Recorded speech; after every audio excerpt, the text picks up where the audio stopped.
Jolene woke the way she always did. Not gradually, not softly, but all at once like a switch flipping inside a house that had been dark for too long. Her eyes opened, and the first thing she did before breathing deeply, before shifting under the thin comforter, before anything else was listen. The house on Sycamore Street had its own language at night. The refrigerator hummed a low, tuneless note in the kitchen. The furnace clicked on and off with the patience of something ancient and tired. The pipes in the bathroom wall ticked when they cooled. And beneath all of that, underneath the ordinary sounds of a house settling into another October morning, there was Rick. His breathing came from the back bedroom. Slow, heavy. The breathing of a man who slept deeply because he had never in his life been afraid of what might come through the door. Jolene listened to it the way a sailor listens to the sea. Not for comfort, for information. She sat up and placed her bare feet on the cold floor. The carpet had worn through in patches near the bed, and the hardwood beneath it was the kind that remembered every creak, every step, every path a body had taken across it over too many years. Jolene had memorized where the silent places were. She could cross this room in the dark without making a sound, and she had done it more times than she could count. She moved to the hallway. The door to Levi's room was open 2 inches the way he liked it. She pushed it gently and saw him sleeping on his side, one arm around a stuffed bear that had lost most of its fur and all of its left eye. Levi was 7. He slept with the focused seriousness of a child who understood in some instinctive way that preceded language that sleep was the safest place he had. Jolene watched his chest rise and fall. She counted 3 breaths the way she did every morning, a small ritual that meant nothing to anyone but her. 3 breaths. Still here. Still breathing. Still mine. She closed the door to its 2-inch gap and moved down the hall to the second bedroom. The door was open. The bed was empty. Jolene stood in the doorway and felt the floor tilt beneath her. Not physically. The house didn't move. But something inside her shifted the way the ground shifts before it gives way entirely, that terrible half-second between standing on solid earth and falling. Wyatt's bed was made. Not slept in and then made. Made. The pillow was straight. The blanket was flat. The shoes that usually sat beside the bed, the sneakers with the double-knotted laces because the boy was always trying to make things last, were gone. Jolene put her hand on the doorframe. She did not breathe. She stood perfectly still and calculated the distance between this doorway and the front door, and then between the front door and the street, and then between the street and anywhere a 10-year-old boy might go at. She looked at the clock on the wall in the hallway, 6:47 in the morning, on a Thursday in late October. She knew where he had gone. She knew it the way she knew the sound of Rick's breathing and the location of every silent floorboard. She knew it because Wyatt had told her 3 weeks ago, standing in this very hallway with a bruise on his jaw that was already turning yellow at the edges. "I'm going to tell someone," he had said, not crying, not angry, just stating it the way you state something that has passed from intention into inevitability. "Wyatt," she had whispered, "please. He's going to hurt Levi next, you know that?" She had known that. She had known it the way, the season is changing by the weight of the air, by the color of the light, by the way certain things that used to be green have gone brown at the edges. "I'll handle it," she had told him. "You said that before." And she had looked at her son, 10 years old, standing in a hallway, in a house that should have been safe. And she had seen in his face the exact moment when a child stops believing that the adults in his life are capable of protecting him. It was not a dramatic moment. There was no sound. It was just a small, quiet closing, like a door being shut very gently by someone who has decided that knocking is no longer worth the effort. She had not handled it. And now the bed was empty. Jolene moved back down the hallway. She checked the bathroom. Empty. The kitchen. Empty. She went to the front door, her steps quickening, despite every instinct telling her to stay quiet, and she found it locked. The deadbolt. The chain. Both engaged from the inside the way Rick set them every night before he went to bed, because Rick believed that the world outside this house was the dangerous one. She unlocked the deadbolt. She reached for the chain, and then she stopped. Because behind her down the hallway, Levi was still sleeping. And if she opened this door and went after Wyatt, she would be leaving Levi alone in a house with Rick. And if Rick woke up before she got back, if Rick woke up and found one son missing and his mother gone and only the 7-year-old left. Jolene's hand stayed on the chain. Her fingers curled around the brass slider, and she held it, feeling the cold metal warm slowly against her skin, and she stood in the gray light of a house that had become a kind of prison. She had walked into voluntarily and could not seem to walk out of, and she chose. She left the chain in place. She went back to the hallway. She sat on the floor outside Levi's door, pulled her knees to her chest, and wrapped her arms around them and waited. This was the shape of Jolene's bravery. And if you did not know her, if you did not understand the particular math that a woman in her position had to do every hour of every day, you might have mistaken it for surrender. You might have looked at her sitting on that floor and thought she was weak, that she was passive, that she was the kind of woman who lets things happen to her children because she cannot be bothered to do what needs to be done. You would have been wrong, but you would not have been alone in thinking it, because the world is full of people who judge the decisions of a woman trapped in a burning house without stopping to notice that someone else set the fire and locked the doors. Jolene waited. The clock in the hallway ticked towards 7. She thought about Marcus. She always thought about Marcus in these moments, in the early hours when the house was quiet and the world was still, and the weight of everything pressed down on her like water above a swimmer who has gone too deep. Marcus, who had been her husband for 8 years. Marcus, who had built the shelf in Wyatt's room and mowed the lawn every Saturday and fallen asleep on the couch during football games with Levi curled against his side like a cat who had found the warmest spot in the world. Marcus, who had gone to work on a Tuesday morning 2.5 years ago and had not come home. The foreman had called at 3:14 in the afternoon. Jolene remembered the time because the clock on the kitchen wall was the first thing she looked at after hearing the words, as if the time mattered, as if knowing the exact minute her life had been divided into before and after would somehow help her navigate the territory of after. There had been a fall. A scaffolding failure at the construction site on the east side of town. 3 men had gone down. 2 had survived. Marcus had not. And the world, which had been steady and ordinary and filled with the small, reliable patterns that make up a life, had tilted on its axis and not come back. She had been 31 years old with 2 sons and a mortgage and a job at the county clerk's office that paid enough to cover groceries but not enough to cover grief. She had managed for 4 months. She had managed the way women in her situation manage, by reducing the world to its smallest necessary tasks. Get up, feed the boys, get Wyatt to school, keep Levi occupied, pay what you can, ignore what you can't, go to bed, repeat. She had managed by not thinking about the future, because the future without Marcus was a field with no edges and no landmarks, and she could not afford to look at it directly. She sat on the hallway floor and thought about all of that, and she waited for Rick to wake up. At 7:14, she heard his feet hit the floor in the back bedroom.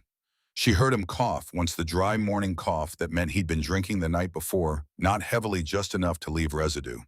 She heard him walk to the bathroom. The toilet flushed. The sink ran. Then his footsteps came down the hall.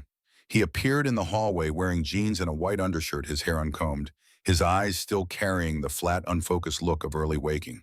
He was big, not tall, but broad, with the soft bulk of someone who had once been physical and had since let it go to something harder to name. He looked at Jolene on the floor, and his expression didn't change, because Rick had learned a long time ago that his face was the first thing people read, and he had become very good at controlling what it said. "What are you doing on the floor?" he said. "Couldn't sleep."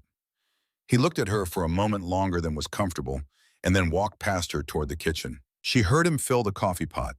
She heard the machine click on. She heard him open the refrigerator and close it again without taking anything out, the way he did when he was thinking. She stood up.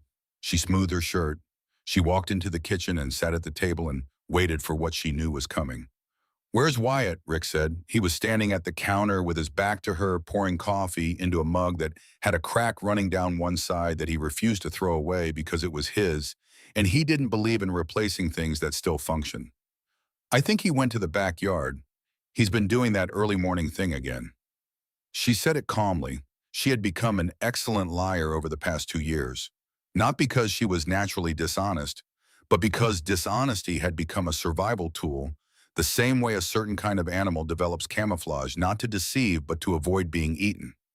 Rick didn't move. He stood at the counter and took a sip of coffee, and then he set the mug down with the careful deliberateness that Jolene had learned to watch for, because it was the difference between a normal morning and the other kind. "Backyard," he said. "Mm-hmm." Rick walked to the back door. He opened it. He looked out into the small yard with its chain-link fence and its patchy grass and its single tree that had dropped most of its leaves onto the ground where they lay in a soggy brown carpet. The yard was empty. He closed the door. He locked it. Then he turned around. Jolene. His voice had not changed. That was the thing about Rick that Jolene understood better than anyone. He did not escalate the way other men did. He did not move from calm to loud the way a storm moves across a field. He stayed calm. He stayed quiet. And somehow that was worse because at least a storm gave you warning. At least a storm let you hear it coming. Where is the boy? I don't know.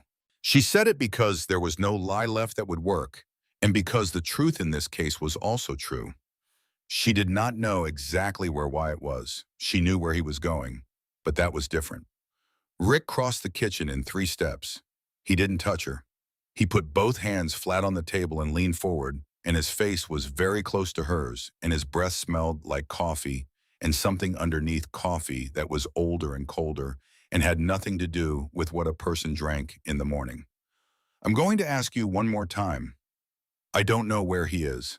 Rick straightened. He picked up his keys from the counter. He picked up his phone. He walked to the front door, and Jolene watched him check the deadbolt and the chain, and she saw the calculation in his eyes as he turned back to look at her. You stay here, he said. You and Levi stay right here. You understand? Yes. He undid the chain. He undid the deadbolt. He stepped outside and pulled the door shut behind him, and Jolene heard the truck start in the driveway. She heard it back out.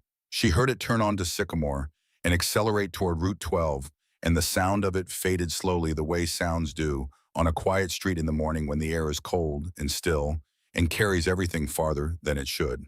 And then Jolene got it up and went to the front door and tried the handle, and it turned. He had not locked it from outside. He had been in a hurry. She stood at the open door and looked at the street. It was empty. The sky was the color of old concrete. The trees along the sidewalk were stripped bare, their branches reaching upward like hands asking for something they were never going to receive. She could leave right now. She could take Levi and walk out of this house and down this street and towards something that was not this. She could do it right now in this exact moment while Rick was gone and the door was open and the morning was quiet. She stood there for 11 seconds. She counted them. Then she closed the door, sat on the couch, and pulled Levi's blanket into her lap and held it and waited. 20 minutes later, she heard the truck again. The engine sound growing, then stopping in the driveway. A door opening and closing, footsteps on the porch, not coming in, just pausing. Then the sound of a key in the deadbolt, the click of the lock engaging. Then the back door, the same sound, the same click.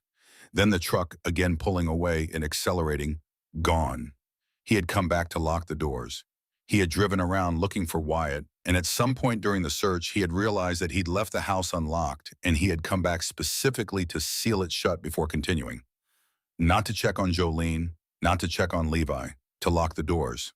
Because Rick understood in the practical way that controlling men understand these things, that an unlocked door was a variable he could not afford. Jolene sat on the couch and listened to the deadbolt click, and she thought 20 minutes ago the door was open. 20 minutes ago, I could have walked out, and I didn't, and now I can't. Because Jolene had learned something over the past 2 years that people who have never lived with a Rick do not understand. Leaving is not a single decision. It is not a door you walk through once. It is a door you have to walk through 100 times in your mind before your body will follow, and even then, even when your feet are moving and the street is under you and the air is on your face, there is a voice that says, go back. Go back. It won't be that bad this time. Go back. And sometimes that voice wins, not because you are weak, but because that voice has been practicing longer than your courage has. 8 miles to the east on Route 12, the morning was moving at a different pace. The diner sat between a gas station and a tire shop, the kind of establishment that had been built in the 70s and had weathered every decade since, with the stubborn indifference of a building that knew it served a purpose and didn't care whether anyone admired it. The sign out front read Millie's, though. No one named Millie had owned it in 30 years. The parking lot was half empty. 3 motorcycles sat near the entrance chrome catching the dull gray light. Inside, Earl sat in a booth near the window with a cup of coffee that had gone lukewarm 20 minutes ago, and he hadn't noticed because he was watching the road. Not for any reason, not because he was expecting anything. He watched roads the way other men watch television, out of habit, out of a lifetime spent moving across them, out of the particular restlessness of a man who had been riding motorcycles for 40 years and still hadn't found what he was riding toward. Earl was 58. His beard was gray and close-cropped. His hands were thick and scarred in small places that each had a story he would never voluntarily tell. He wore a leather jacket that was older than some of the people in this diner, and jeans that had been washed so many times they'd forgotten what dark blue looked like. He was the kind of man that certain people crossed the street to avoid, and other people crossed the street to stand next to. And the difference between those two groups usually came down to whether they had ever needed help from someone who looked like they could actually provide it. Shane Boone was eating eggs. Boone was the kind of man who approached breakfast the way a carpenter approaches a job. Methodical, focused, uninterested in conversation until the task was complete. He was Earl's age, give or take, with a face that looked like it had been carved from something hard and then worn down by weather, until all the sharp edges had been replaced by something more patient.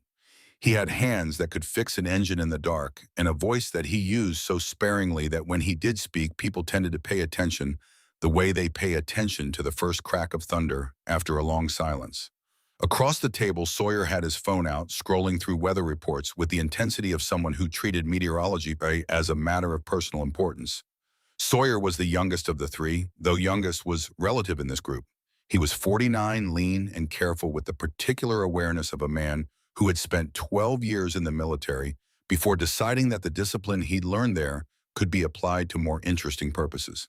He noticed things. He noticed exits and entrances and the weight distribution of strangers in the exact moment when a room's energy shifted from neutral to something else. Might snow later, Sawyer said. Might not, Earl said. Clouds say otherwise. Clouds say a lot of things. This was the rhythm of their mornings when they were on the road. Small talk that wasn't really talk at all, just the sound of three men who had known each other long enough that silence and speech had become interchangeable.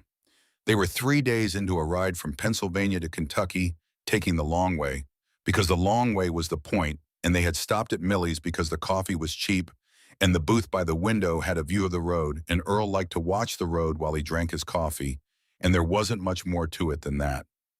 The door opened. Earl glanced up. A woman with a toddler on her hip came in and sat at the counter. The waitress poured coffee without being asked. The door closed. The diner settled back into its hum. Then it opened again. The boy stood in the entrance for a moment before moving. He was small, thin in the way that wasn't about genetics, but about something else, and he wore a blue hoodie zipped to the chin. His jeans were torn at both knees. His sneakers were a size too big. Laces double knotted the way kids do when they're trying to make something last. He scanned the room, not the casual scan of a child looking for a parent. The systematic scan of someone cataloging exits and threats and deciding which table presented the least risk and the most potential. His eyes landed on Earl. Something about the boy's expression stopped Earl mid-sip. It was not fear exactly. It was something more organized than fear. It was the face of a person who had made a plan and was executing it step by step, and had reached the step that required approaching a table of strangers and asking for something. The boy walked over. He stopped a few feet away and waited as if he'd been taught that barging in was dangerous. He stood with his hands in his hoodie pockets and his weight on the balls of his feet, and his chin slightly raised, the posture of someone who is ready to move quickly if the need arises. "You need something," Earl said. "Can you tell me how to get to the police station?" Earl set his mug down. Beside him, Boone had stopped eating. Sawyer put his phone face down on the table. The question was simple. The bruise along the boy's jaw was not. It was yellow-green at the edges, maybe a week old, the kind of bruise that sits on a child's face like a stain that everyone can see and no one is supposed to mention. The boy didn't touch it. He didn't seem aware of it, which meant it was ordinary to him, and that was the worst part. "There's one about 4 miles east," Earl said. "On Route 9, you can't miss it." "Thank you." The boy turned to go. He turned with the practiced efficiency of someone who had learned to complete transactions quickly, to take up as little space and time as possible to get what he needed and leave before anyone had a chance to change their mind or their mood. "Hey," he stopped. You walking there, a pause. The kind of pause that happens when a person is deciding how much truth to offer. Yes, sir. Earl studied him. The blue hoodie was thin for the weather. The boy's hands were red at the knuckles, not from fighting but from cold. He'd been outside for a while already. The morning air had a bite to it that would only get sharper as the hours passed, and this child was proposing to walk 4 miles in it. That's 4 miles. I know. Boone leaned forward slightly but didn't speak. Sawyer's hands were flat on the table, fingers spread, the gesture so subtle it was barely visible, but Earl knew what it meant. It meant Sawyer was alert. Sit down, Earl said. The boy didn't move right away. He looked at the door, then back at Earl, doing the math that children in his situation always did, the quiet arithmetic of trust, which was really the arithmetic of risk. Which stranger is safer, the one behind me or the one in front of me? Just for a minute, Earl said. I'll get you something warm. The boy sat, not across from Earl, but at the edge of the booth, angled toward the exit. His back was not against the seat. His feet were flat on the floor. He was seated, but he was not settled, and the distinction between those two things was something Earl recognized, because he had sat like that himself once, a long time ago, in a different booth, in a different state, when he was younger than this boy and older than anyone that age should have to be. The waitress brought hot chocolate without being asked.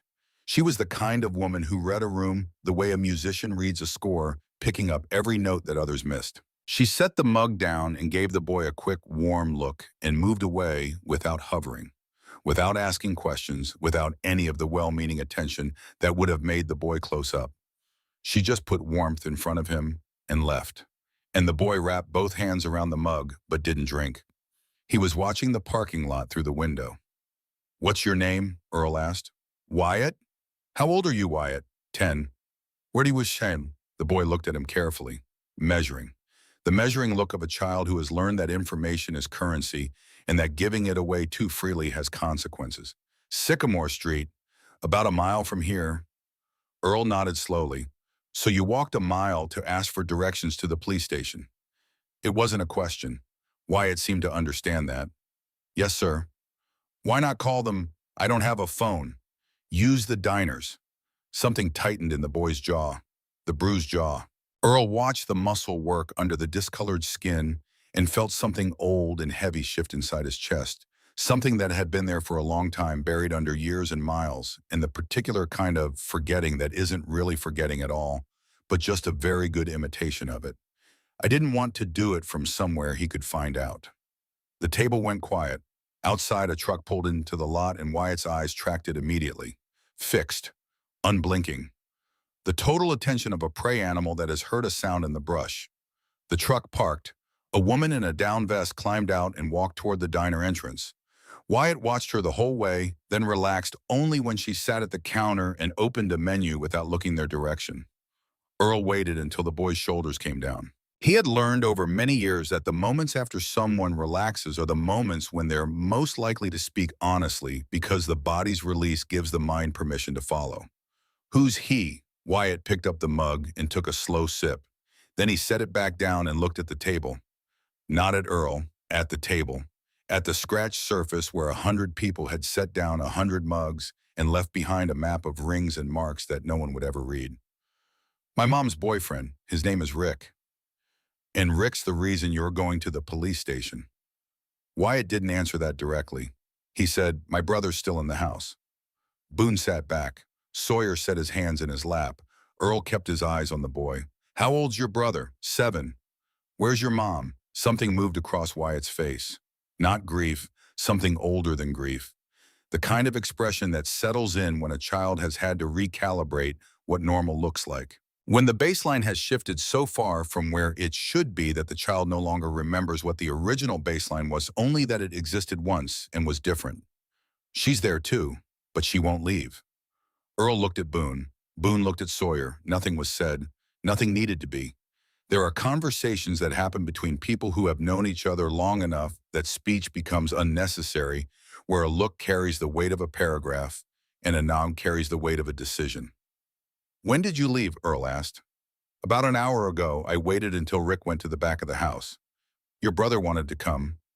Levi wanted to come. I told him to stay. I didn't know how far I'd have to walk, and Levi, he's not. He's small for his age, and he doesn't have good shoes. The detail about the shoes landed in the booth like something with weight. Good shoes, a 7-year-old who doesn't have good shoes in October. Earl filed it in the place where he kept things that mattered and moved on. Did Rick see you leave? No.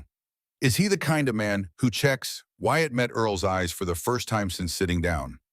Really met them.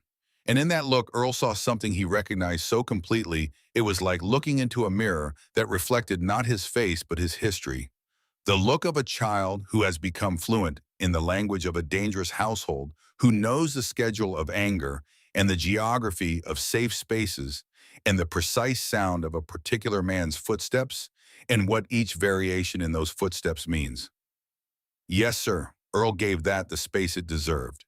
Around them, the diner hummed with its ordinary sounds, the distant clatter of the kitchen, the low murmur of conversation at the counter, the waitress folding napkins. Normal sounds, the kind that Wyatt probably hadn't heard much of lately. The kind that belonged to places where people sit and eat and talk and leave without anyone being afraid. What does he do? Earl said carefully when he gets angry. Wyatt looked at the window. He pulled his sleeve down on his left wrist without seeming to realize he'd done it. The gesture was automatic, practice, the kind of movement that becomes muscle memory, when hiding something is more routine than showing it. Earl saw the gesture and cataloged it and kept his face neutral because showing a reaction would have caused the boy to close up, and closing up was the last thing this boy needed to do. He gets loud, Wyatt said, and then he gets quiet. He paused. The quiet is worse. Earl nodded. He didn't push further. He'd heard enough. He'd heard more than enough. He'd heard versions of this conversation in different voices, in different diners, across 30 years, in 24 states. And it never got easier to listen to, and it never should. But this time something else was pulling at him. A thread he couldn't see but could feel connecting this boy to a hallway he hadn't thought about in decades.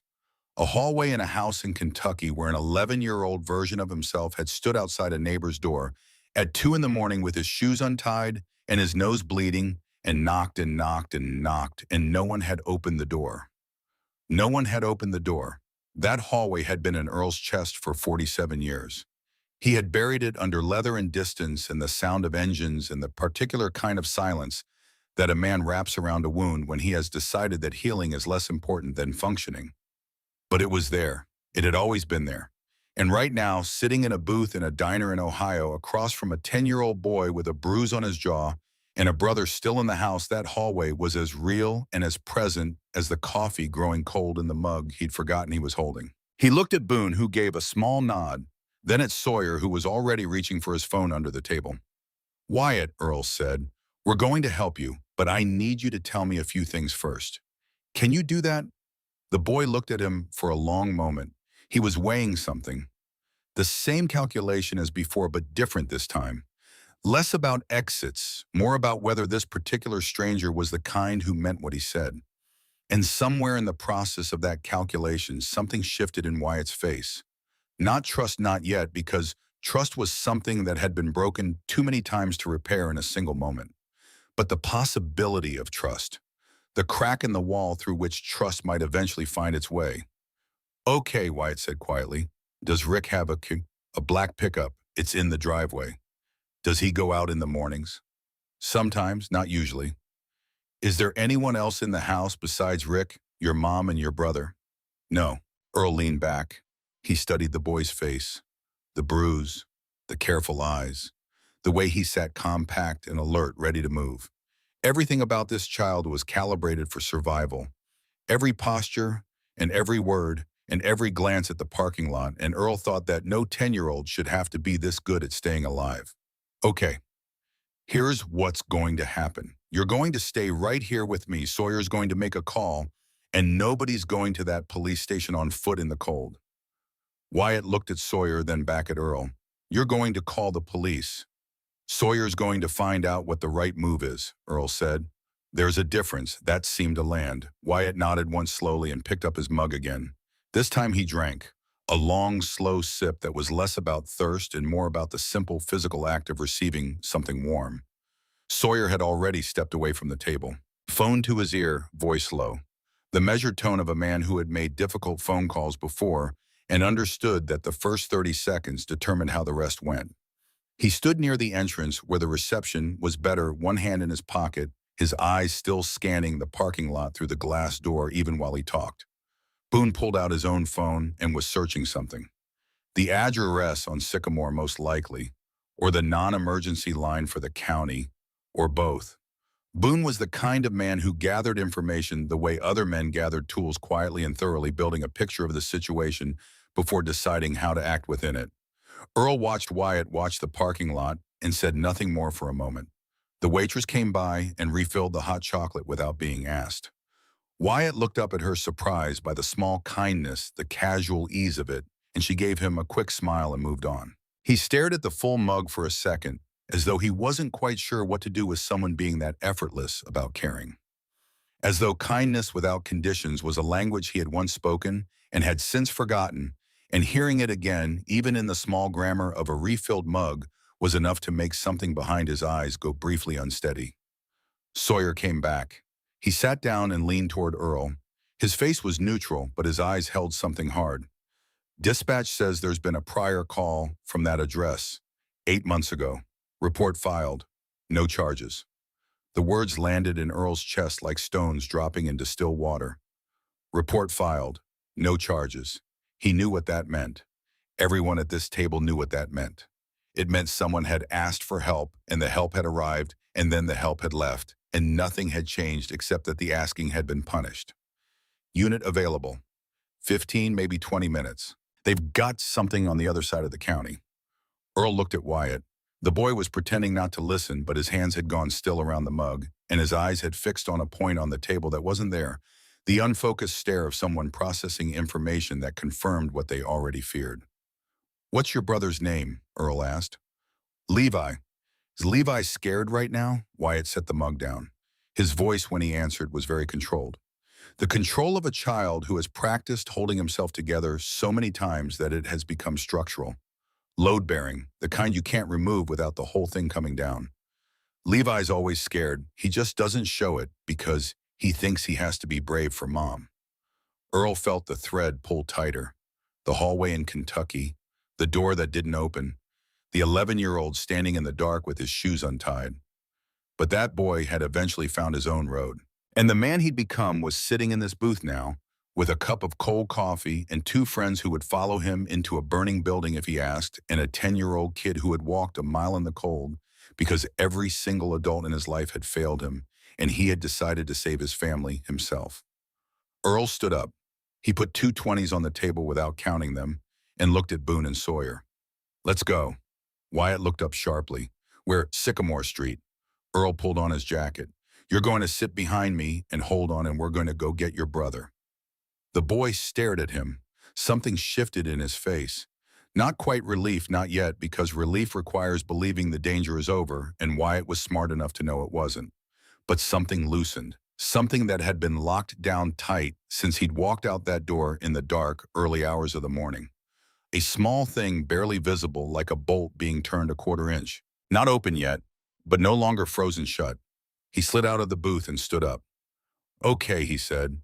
The motorcycles filled the parking lot with sound for exactly 3 seconds, then settled into the low, steady rumble of machines idling in cold air. Wyatt climbed on behind Earl and gripped the sides of the seat with both hands. Not the jacket. The seat. Earl noticed the careful distance the boy maintained, even in a moment that required holding on the precise calibration of a child who had learned that touching another person's body was something that required permission and caution and a calculation of potential consequences. He said nothing about it. He just pulled out of the lot and turned east toward Route 12 and then south, and the morning opened up around them. The road was flat and gray and empty. The fields on either side had been harvested, and what remained was stubble and dirt and the occasional fence post standing solitary against the sky. The air was cold and sharp, and it smelled like the particular scent of late October in Ohio, the scent of things ending and things waiting, and the thin edge of winter pressing in from the north. Wyatt didn't speak during the ride. He sat rigid behind Earl with his hands on the seat and his face turned slightly to the right away from the wind, and Earl could feel the tension in the boy's body the way you feel a guitar string that's been wound too tight. One more turn and it would snap. But it hadn't snapped yet, and Earl thought that was probably the most remarkable thing about this kid. Not his courage, though there was courage. Not his composure, though there was that too. But his endurance. The sheer, stubborn refusal to break. They turned onto Sycamore Street 4 minutes after leaving the diner. The street was residential, the kind that had probably looked decent 20 years ago, and had since settled into a tired kind of ordinary. Chain link fences. Cars parked half on the curb, a basketball hoop with no net rusting at the end of one driveway. The trees lining the street were completely bare, their branches flat and gray against the heavy sky. Late afternoon light was already fading, despite the early hour, the overcast pulling everything toward a premature dusk. Earl pulled up half a block short of the address Wyatt had given him. Boone and Sawyer stopped behind him. The three engines cut out and the street was suddenly very quiet. Not peaceful quiet, the kind of quiet that sits on a place like a weight pressing everything down. "Which one?" Earl asked. Wyatt pointed. "A single-story house. White siding gone dingy, the color of a shirt that's been washed too many times with the wrong detergent. A concrete porch with a plastic chair on it, the kind sold at hardware stores for $4. A window with a curtain drawn across it. The driveway was empty." "The truck's gone," Wyatt said. His voice changed when he said it. Not louder, not softer, but different. The way a voice changes when the equation it's been solving suddenly gains a new variable. "Could be anywhere," Earl said. "He went looking for me." Wyatt said it with certainty. "He woke up and I was gone and he went looking." Earl absorbed that. He looked at the house. The curtain didn't move. A light was on somewhere inside, visible as a warm yellow glow through the fabric. A glow that looked wrong against the gray siding and the bare trees and the heavy sky, the way warmth looks wrong when you know what's generating it. "Your mom and brother are still in there. Mom won't leave while he's got the truck. She doesn't have a car, and he might have locked the doors. He does that sometimes. Locks it from outside so Mom can't go anywhere." Earl looked at him. "He locks your mother in the house." It wasn't a question. Wyatt understood that. Not always, just when he's angry, or when he thinks she might try something. Earl filed that away in the place where he kept things that would be useful later. He swung his leg off the bike and looked at Boone. "Go around back. Check the yard, the doors. Don't go in." Boone nodded and walked his bike forward, slowly rolling it by hand around the corner without starting the engine. The silence felt deliberate, as though the street itself understood that what was happening here required a different kind of approach. Sawyer stayed where he was positioned, so he could see both the front of the house and the road in either direction. He sat on his bike with the engine off and his hands resting on his knees, and his eyes moving steadily, the unhurried surveillance of a man who had learned patience in places where impatience got people hurt. "Stay here with Sawyer," Earl told Wyatt. "I want to come." "I know. Stay here." Wyatt looked at the house. His right hand had found the edge of his sleeve and was holding it, the same unconscious gesture from the diner, the same protective reflex that Earl had seen too many times on too many children to pretend it meant anything other than what it meant. Earl turned and walked up the cracked concrete path to the front porch. He didn't hurry. He'd learned a long time ago that how you approached a door told the people inside more than any words would.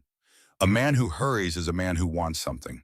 A man who doesn't hurry is a man who already has what he needs and is simply arriving. He knocked 3 times, firm, not aggressive, and stepped back 1 pace. Silence inside. Then movement. Footsteps that stopped, then started again, hesitant, the particular pattern of someone who had heard a knock and was deciding whether to answer it, which was really the decision of whether the person on the other side was more dangerous to face or more dangerous to ignore. A curtain moved in the window. Earl saw a face behind it, partially obscured. Dark hair, pale skin, eyes that moved quickly across him and then to the street. The face disappeared. A lock clicked. The door opened 4 inches, held by a chain. The woman on the other side was somewhere in her mid-30s, though she looked older in the way that a particular kind of exhaustion ages people. Not the exhaustion of hard work, the exhaustion of sustained vigilance. The tiredness of a person who has not truly relaxed in so long that her body has forgotten the shape of it. Dark hair pulled back, shadows under her eyes that were not from one sleepless night, but from 100. She looked at Earl. at the jacket, the beard, the size of him, and her expression moved through several things very quickly before settling on a careful neutrality that Jolene had practiced until it was automatic. "Can I help you?" "My name's Earl," he said. "I met your son at the diner up on Route 12. Wyatt, he's safe. He's down the street with my friend." Jolene's eyes went to the street. They found Wyatt immediately standing beside Sawyer's motorcycle, small and still, against the gray backdrop of the houses across the road. And something passed through her face that she immediately pulled back in. A crack in the neutrality, a flash of something that might have been relief or terror or both, because for a woman in Jolene's position, the two were often indistinguishable. Her hand tightened on the door. "He shouldn't have," she said. Then she stopped. The sentence had a second half that she chose not to finish, and the silence where the rest of the words should have been was louder than anything she could have said. "Ma'am," Earl said quietly, "I just need to know that the boy inside is okay." "Levi." She flinched at the name. Not dramatically. Just a small contraction around the eyes. The involuntary response of a person whose child's name has been spoken by a stranger and who has spent enough time in fear to know that strangers speaking your children's names is rarely the beginning of something good. "Levi's fine," she said. "He's sleeping." "I'd like to see him." "I don't," she started. "I can't just—" She stopped again. She was looking past Earl at the street, at Wyatt, at the empty driveway where the black pickup should have been and wasn't. "He's not here," she said. It was unclear whether she meant this as reassurance or warning. "I know," Earl said. "Your son told me he went looking for Wyatt. He'll come back." "I know that too." They looked at each other through the 4-inch gap. And Earl saw in her face the particular trapped look of a person who is standing inside a cage and can see the door is open, but cannot make herself walk through it, because the cage has taught her that doors that look open are sometimes the most dangerous kind. "Can you take the chain off?" Earl asked. She didn't answer for a moment. Then she looked at the street one more time, at Wyatt, at the empty driveway, at the heavy autumn sky. "My door's locked from outside," she said. "The deadbolt. Rick took the key." Earl was quiet for 1 second. "2. The chain's on from the inside." "The chain, yes, but the deadbolt I can't. He locked it when he left." She paused. "The back door, too." Earl absorbed this. A woman locked inside her own house by a man who had left to go hunt for a 10-year-old boy. He turned and made a small gesture toward the side of the house. A moment later, Boone appeared at the corner. "Back door's locked, too," Boone said quietly. "Deadbolt. But the lock's old. I can pop it." Earl looked at Jolene through the gap. "Ma'am, we can open the back door. Bring you and Levi out. Police are on their way. You don't have to go back in that house tonight." Jolene's hand was white on the door. Her knuckles stood out like stones underwater. She looked at the street, at her son, at the man on her porch who she had never met, and who was offering her the things she had imagined 1,000 times in the dark, lying in bed next to Rick, listening to his breathing, counting the hours until morning. "He'll come back," she said again. "Yes," Earl said, "he will. And when he does, there'll be police here, and us, and you'll be outside with your boys, and that'll be the start of something different." Jolene closed her eyes. She stood behind the door with her eyes closed and her hand on the chain, and she breathed. Earl watched her breathe, and he didn't rush her, and he didn't repeat himself, and he didn't do any of the things that people do when they want someone to hurry up and decide. He just stood on the porch in the cold October air and let her have the time, because he understood that what she was doing right now was not hesitating.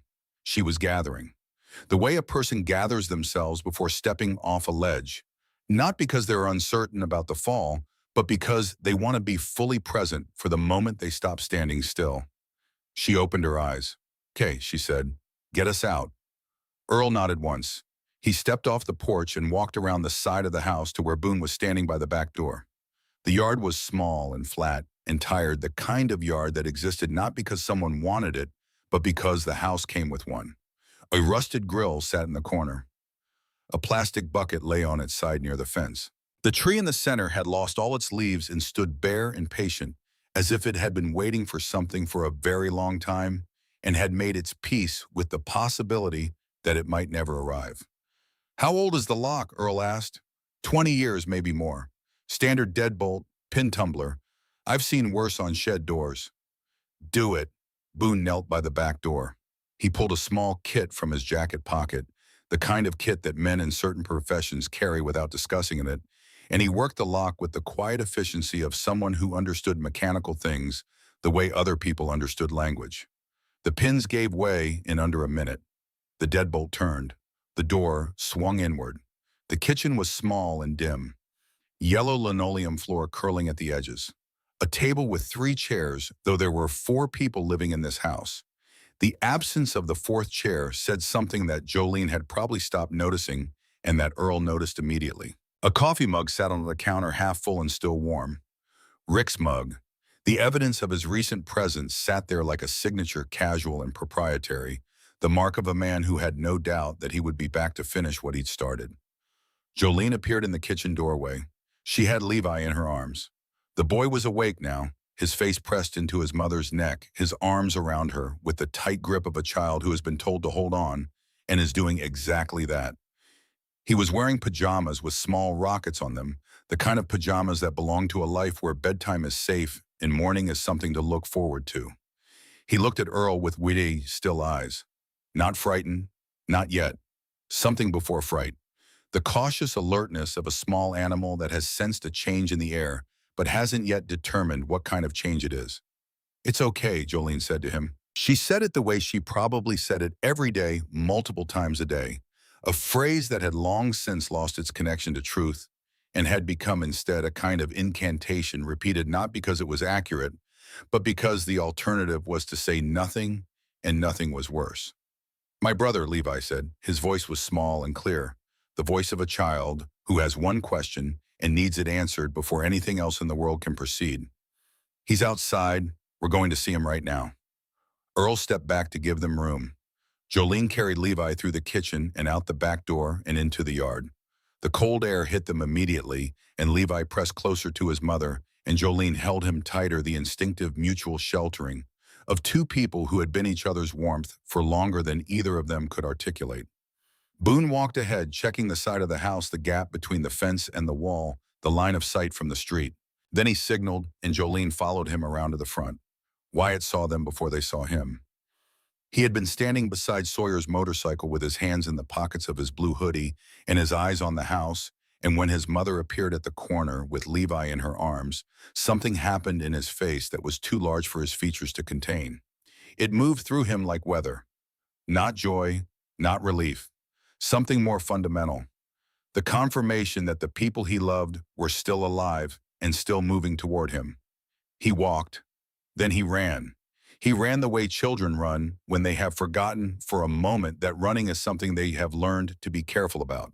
He reached Jolene, and she knelt with Levi still in one arm and pulled Wyatt to her with the other. The 3 of them stayed like that on the cracked sidewalk of Sycamore Street, knotted together, a small tight knot of 3 people who had been in the same house and different prisons and were now for the first time in longer than any of them could remember in the same place in every sense of the word. Earl stood on the sidewalk and watched and said nothing. Boone and Sawyer stood behind him and said nothing. There was nothing to say. There are moments in the world that are so purely what they are that language would only diminish them, and this was one of those moments. Levi lifted his face from Jolene's shoulder. He looked at Wyatt with the particular intensity of a 7-year-old who has been told to be brave and has been brave and is now ready to stop being brave and let someone else take over. You left, Levi said, not accusation, observation. The simple statement of a fact by a child who deals in facts because facts are more reliable than promises. I came back, Wyatt said. Levi considered this. Then he put his head back on his mother's shoulder, apparently satisfied with the mathematics of departure and return. Jolene stood. She held Levi on her hip and kept one hand on Wyatt's shoulder, and she looked at Earl. Her eyes were wet, but she was not crying. She was holding that too, the way she held everything tightly and silently, and with the particular discipline of a woman who had learned that tears in the wrong moment could cost more than she could afford. Thank you, she said. Don't thank me yet, Earl said. We need to get you away from this house before he comes back. Jolene nodded. She looked at the empty driveway, at the house with its dingy siding and its curtained windows, and its single plastic chair on the porch. She looked at it the way you look at something you are seeing for the first time from the outside, The way a prisoner looks at a cell after the door has been opened, recognizing with a shock that the room is smaller than it seemed from inside, that the walls are closer, that the space you lived in was never as large as the fear that filled it. She turned away from the house. "Where do we go?" she asked. Before Earl could answer, Sawyer spoke from behind them. His voice was even, but the undertone carried something that made everyone turn. "Earl." Earl looked at him. Sawyer was facing down the street. His posture hadn't changed. His hands were still on his knees. But his eyes had narrowed and his chin had lifted slightly, the way a man's chin lifts when he is looking at something in the distance that is getting closer. Earl followed his gaze. At the far end of Sycamore Street, where the road curved toward Route 12, a black pickup truck had turned the corner. It was moving slowly. Not the slow of a man who was unsure of his destination. The slow of a man who had found what he was looking for. The truck came down the street with the patient, deliberate approach of something that had all the time in the world and knew it. The engine was a low rumble, barely audible at this distance, but growing the way a storm grows, not suddenly but steadily, filling the space it enters until there is room for nothing else. Wyatt saw it. His hand found his mother's arm and gripped. "That's him," he said. Jolene went still. Every muscle in her body locked at once, the total freeze response of a body that has been conditioned to stop moving when it senses the predator's return. She held Levi tighter, and Levi felt the change in her, and his fingers curled into the fabric of her shirt. And he made no sound at all because he had learned at 7 that silence was the safest shape a person could take. Earl watched the truck approach. He did not move. He did not reach for anything. He stood on the sidewalk of Sycamore Street with his hands at his sides and his feet set and his eyes steady, and he waited for the black pickup to get close enough for the driver to see what was waiting for him. The truck slowed, then stopped, 30 yards away. Through the windshield, Earl could see Rick's face. The calculation, the assessment, 3 motorcycles, 3 men, his family on the sidewalk, his empty driveway. The geometry of a situation that had changed while he was gone, rearranged by forces he had not anticipated and could not immediately control. The truck sat there, engine running, exhaust curling white in the cold air. Earl stood there, engine off breath, curling white in the same cold air. And between them, on the cracked sidewalk in front of a house that had held too much silence for too many years, Jolene held her sons and waited for the next thing to happen. The black pickup rolled forward, slowly. The engine note dropped as Rick took his foot off the gas and let the truck coast the way a man coasts when he wants the people in front of him to have time to see him coming. Time to feel the weight of his approach. Time to remember what his presence meant. He pulled into the driveway and killed the engine. The truck sat there ticking in the cold air, the metal cooling the exhaust, dissipating into a thin white trail that rose and vanished against the gray sky. The driver's side door opened and Rick stepped out. He was wearing a canvas work jacket over a flannel shirt. His boots were heavy steel-toed, the kind that men who worked with their hands wore because the world they moved through had sharp edges and heavy things that fell.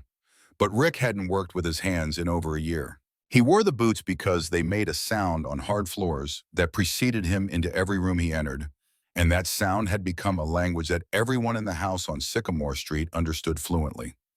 He stood beside the truck and looked at the scene in front of him. The 3 motorcycles parked along the curb. Sawyer sitting on one of them with the posture of a man who was not going anywhere. Boone standing at the edge of the driveway with his arms loose at his sides. Earl on the sidewalk, positioned between the truck and Jolene and the boys. And Jolene herself holding Levi on her hip, one hand on Wyatt's shoulder, standing exactly where she had been standing when the truck turned the corner. Rick's eyes moved across all of this. He did not rush. He cataloged each element with the systematic attention of a man who had spent his life assessing situations, measuring threats, determining which pieces of any given moment could be controlled and which could not. His eyes settled on Jolene. "Get in the house," he said, his voice carried without him raising it. That was one of Rick's particular skills. He had a voice that traveled. It didn't need volume. It had gravity, the kind of gravity that pulled things toward it, whether they wanted to move or not. Jolene didn't move. Levi turned his face into her neck. Wyatt's hand found hers and held it. Rick looked at Earl. His expression had settled into something flat and careful, the public face of a man who understood that there were witnesses and that witnesses changed the arithmetic of what was permissible. "Who are you?" Rick said. "Just a man who met your boy up the road," Earl said. He kept his voice even. Not friendly, not hostile, level. The voice of someone who has no interest in escalation but no fear of it either. Wanted to make sure he got home safe. "He's home now. You can go." "I will, in a minute." Rick's jaw tightened. A small movement, almost invisible. But Earl had been reading faces for 40 years, and he caught it the way a fisherman catches a ripple on still water. "There's no minute," Rick said. "This is my property, my family. You got no business here." "Probably not," Earl agreed. He didn't move from the sidewalk. He didn't shift his weight or cross his arms or do any of the things that signal a man preparing for confrontation. He simply stood there patient as stone, as if he had nowhere else to be and nothing else he'd rather be doing.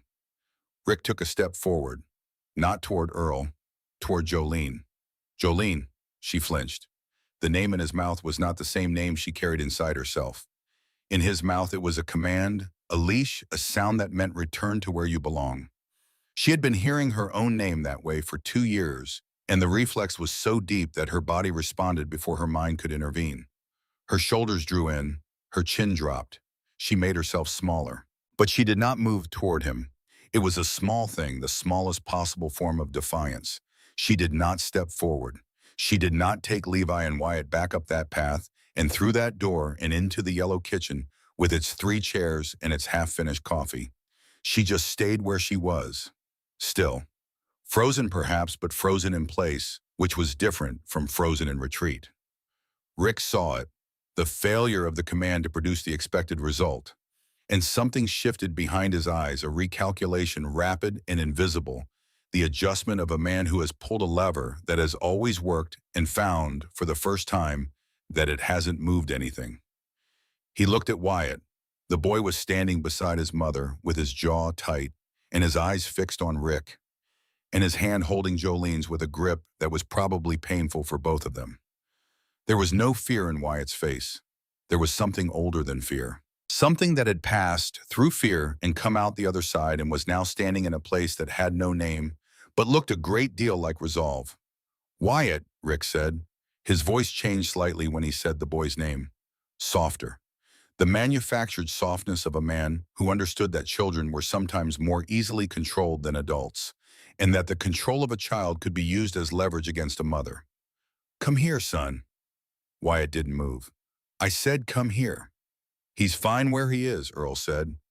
Rick turned to him. The flat expression cracked for just a moment, and what was underneath was not anger, not exactly, but something more dangerous. The cold, compressed fury of a man whose authority has been challenged in his own territory. "You need to leave," Rick said. Right now, before I call the police myself." "Police are already on their way," Earl said. "Prior report on this address. They're going to want to talk to you." The words landed differently than anything else that had been said. Rick's face didn't change, not in the way that most faces change when they receive unexpected information. Instead, it went still, completely still. The stillness of a man who is doing arithmetic very quickly and not liking the numbers. He looked at Jolene. "What did you do?" "She didn't do anything," Earl said. "Your boy walked to a diner on Route 12 and asked for help. That's what happened. No one in this situation did anything except a 10-year-old kid who decided he'd had enough." Rick's eyes stayed on Jolene. He hadn't looked at Earl when Earl spoke. He was looking at Jolene the way a man looks at something he owns that has malfunctioned, not with surprise, with the particular displeasure of someone who will need to fix something later when there are fewer people watching. Jolene saw the look. She knew what it meant. She had received that look 100 times, and every time it was followed by the same sequence: the closing of doors, the lowering of voices, the careful, calibrated pressure that left marks only where they couldn't be seen.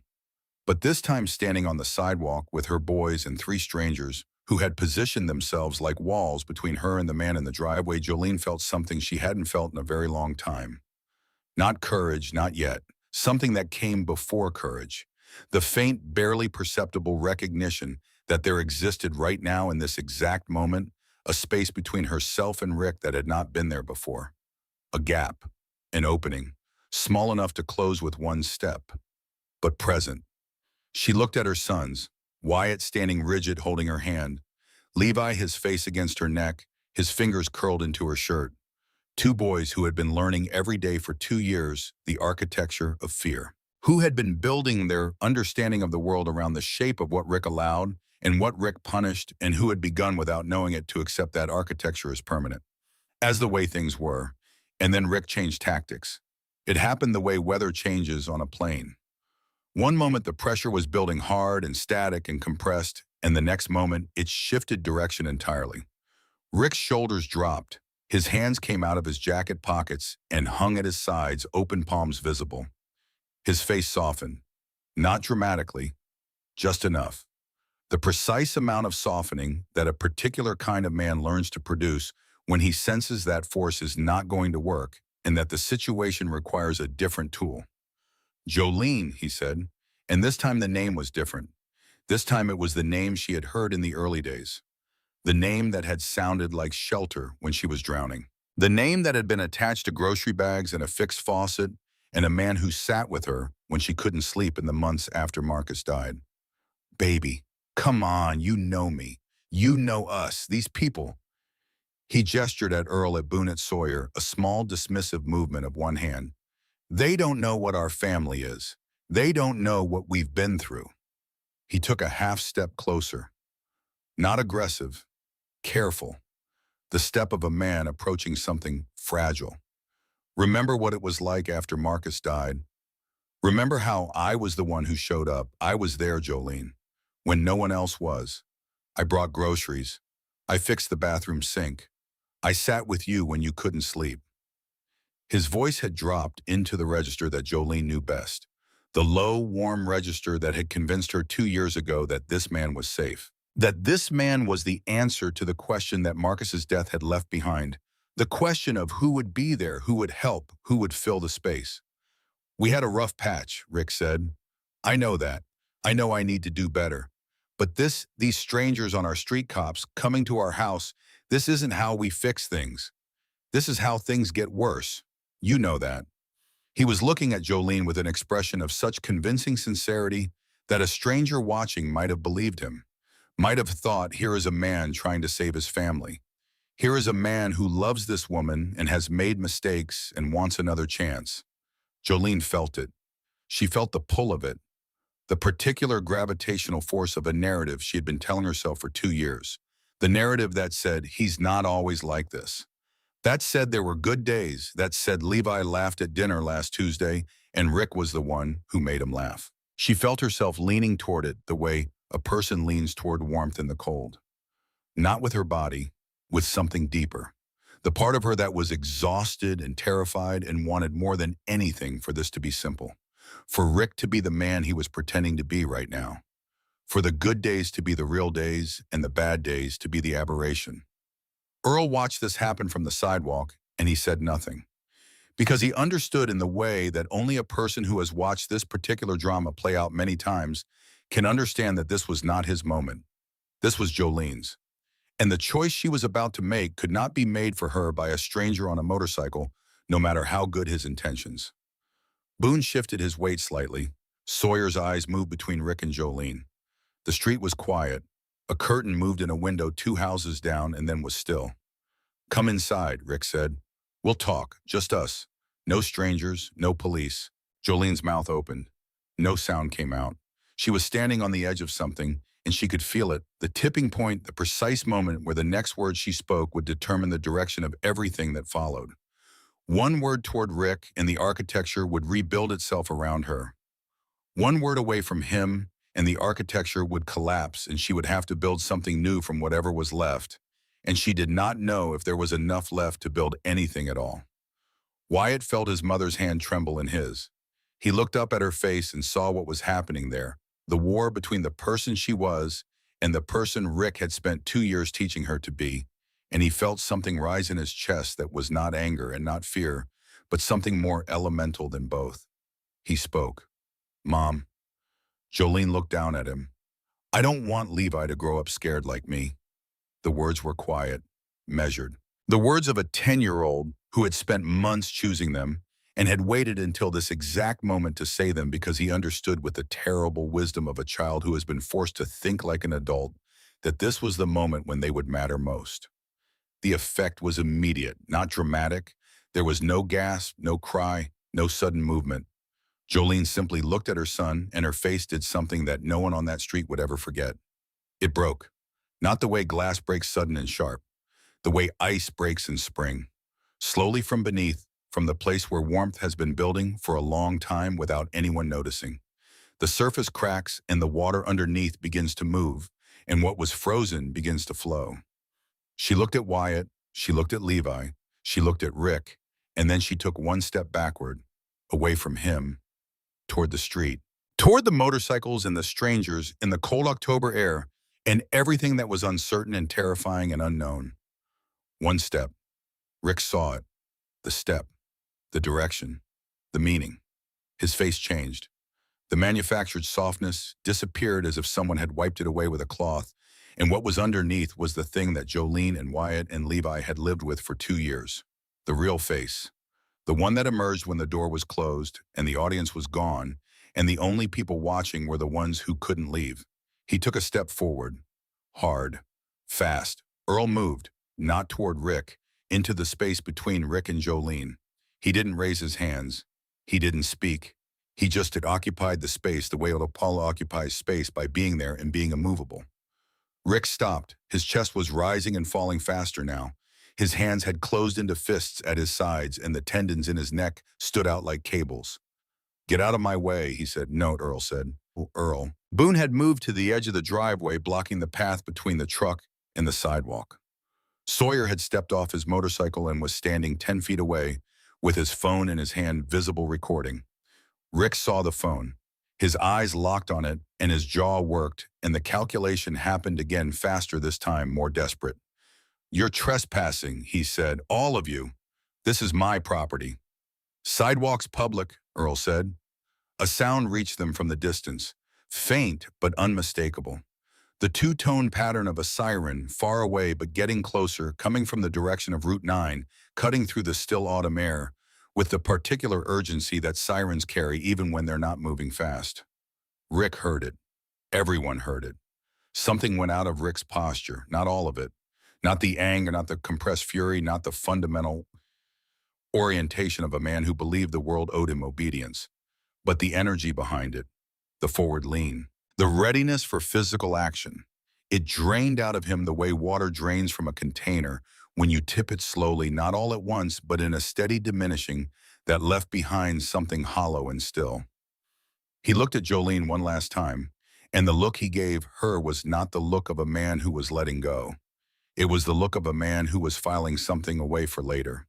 A promise that didn't need words because the promise had been made 100 times before in the language of closed doors and lowered voices and marks left where they couldn't be seen.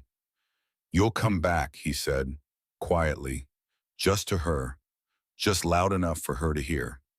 "You always do." Jolene heard it, and the words hit her the way certain words do not, because they are cruel, but because they are true, because she had come back, every time. After every incident, after every report that went nowhere, after every morning when she woke up and thought, "Today I will leave," and then the day passed and she was still there, and the next morning came, and the thought repeated, and the cycle continued. She had always come back, but Wyatt was holding her hand, and Levi was holding her neck. And for the first time in 2 years, the weight on her left side and the weight on her right side were not the weight of obligation or guilt, or the terrible arithmetic of a mother who believes she is failing. They were the weight of two small people who needed her to take one more step. She took it. The police cruiser came around the corner of Sycamore Street at exactly the moment that Jolene's second step landed. It rolled in without sirens, now headlights cutting through the gray dusk, and pulled up behind the motorcycles with a quiet that felt deliberate, measured. The kind of arrival that says, "We have been here before, and we know how this goes." Two officers stepped out, a woman in her 30s, her hair pulled back her belt, heavy with equipment that clinked softly as she moved. A man, a few years older, heavier, with the weathered face of someone who had spent a career looking at things he wished he hadn't seen, and going home at night to a family that could never quite understand what he carried with him. The female officer scanned the scene quickly. Two boys standing with their mother on the sidewalk. Three bikers positioned around the property. A man standing in the driveway beside a black pickup, a closed front door behind him. A street going dark as the afternoon faded toward evening. She walked to Earl first. "You the one who called?" "My man did," Earl said. He kept his voice low, factual. "Prior report on this address, 8 months ago." She nodded. She'd already known. She'd pulled the file before leaving the station the way good officers do when they recognize an address and want to know exactly what they're driving into. "Anyone inside?" "Empty now, mother and both boys are here. Man's name is Rick. That's him in the driveway." She looked at Rick, then at Jolene, then at Wyatt, who was standing beside his mother with his jaw set and his eyes steady and his hand still holding hers. She turned to her partner and they exchanged a look. The look carried the weight of everything they both understood about situations like this one. Everything that training could teach and experience could verify, and neither could fully prepare you for. Then she walked toward the house, and he moved to flank the driveway, positioning himself between Rick and the truck. "Sir," the male officer said to Rick, "I'm going to need you to step away from the vehicle and keep your hands where I can see them." Rick looked at the officer, then at Earl, then at Jolene.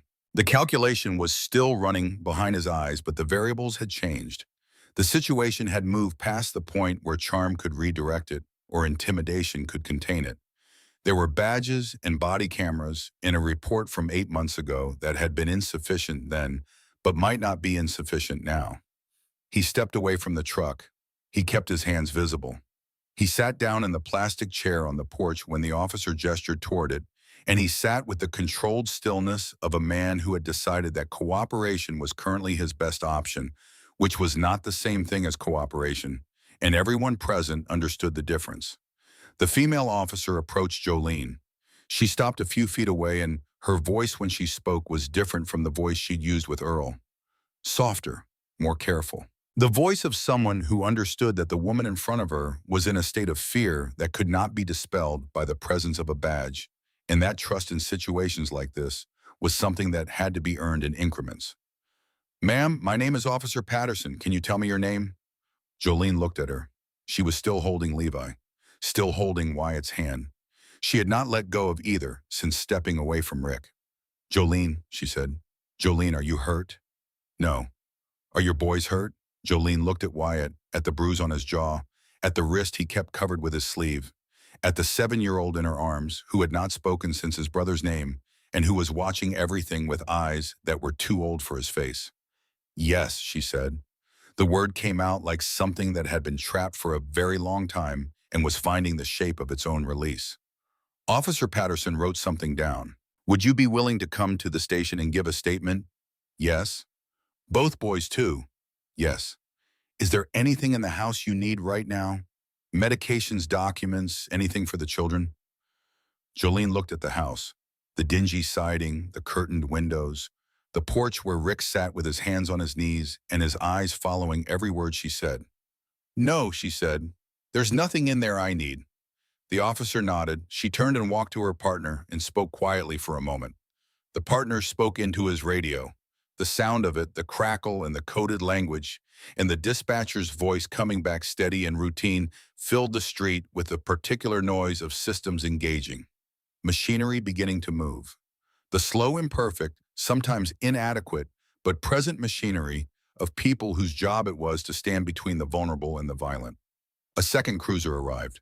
The street got a little brighter with the added headlights. A neighbor appeared on a porch 2 houses down. A heavy man in a bathrobe watched for a while with the particular attention of someone who had suspected something and was now watching it be confirmed, and then went back inside. Sawyer had disappeared toward Route 12 without anyone asking him to.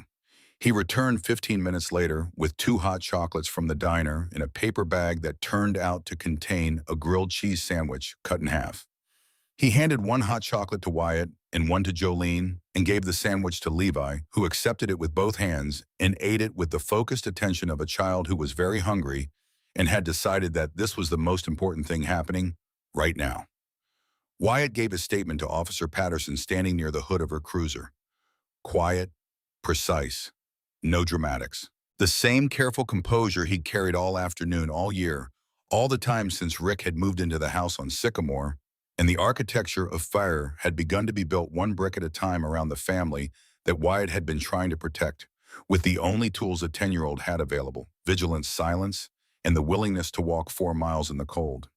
Earl listened from a distance and thought that the boy had probably been preparing that statement in his head for longer than today, probably for months.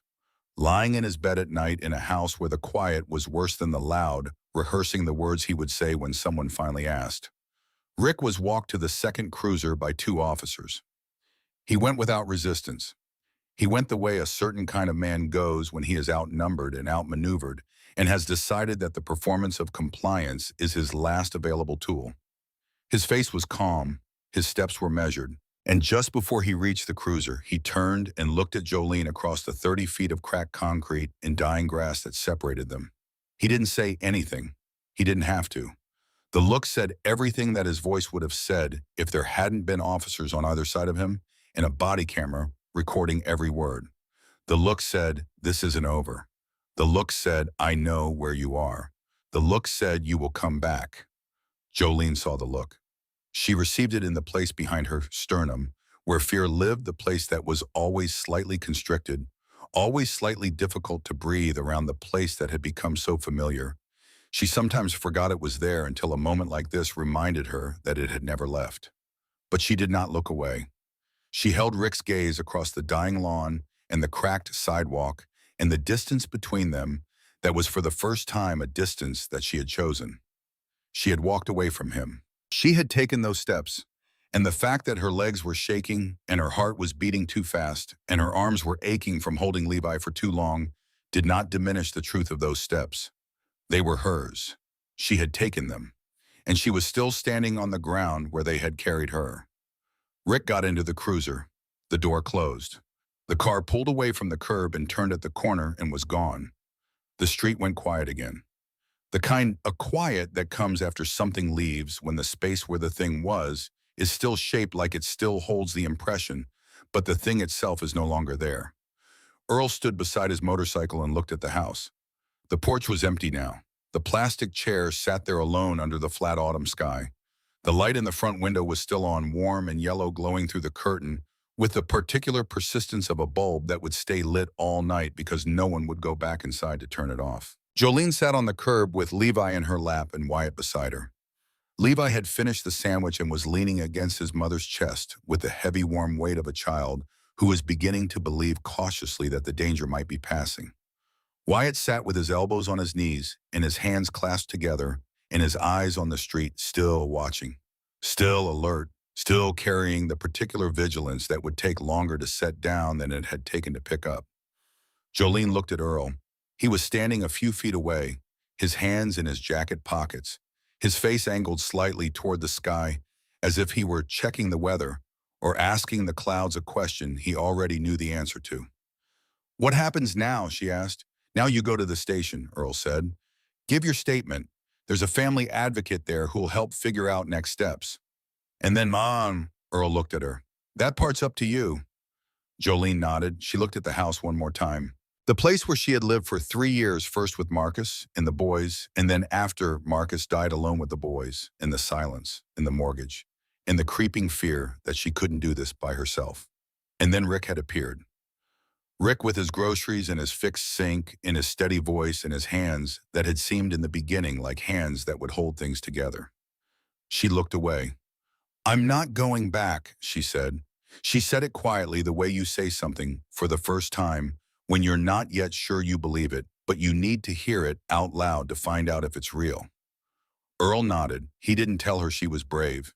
He didn't tell her she was doing the right thing. He didn't give her any of the words that well-meaning people give in moments like this. Words that are true, but that land on a person who is in the middle of the hardest thing they've ever done, like rain on a coat. Present, but not absorbed. He just nodded. And the nod said, "I hear you," and that's enough for now. Officer Patterson came back. "We're going to transport you and the boys to the station to finish the paperwork. There's a family advocate there who'll help with shelter placement for tonight." Jolene stood up with Levi. Wyatt rose beside her. The three of them stood on the sidewalk in the fading light, a small unit damaged and tired and afraid but standing. All three of them standing. "Ma'am," Officer Patterson said. She paused. She seemed to be weighing whether to say what she was about to say.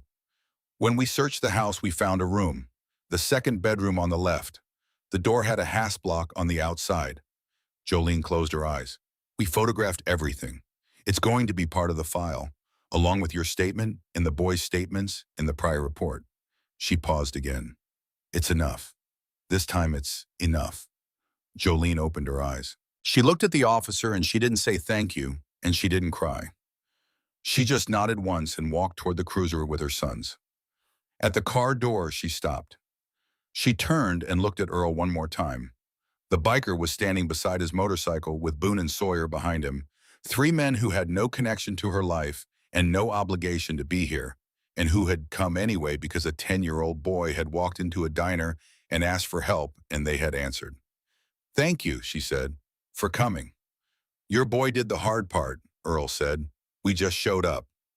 Jolene looked at Wyatt. The boy was standing beside her with his hand in hers and his jaw set, and his bruise fading slowly into the colors of healing.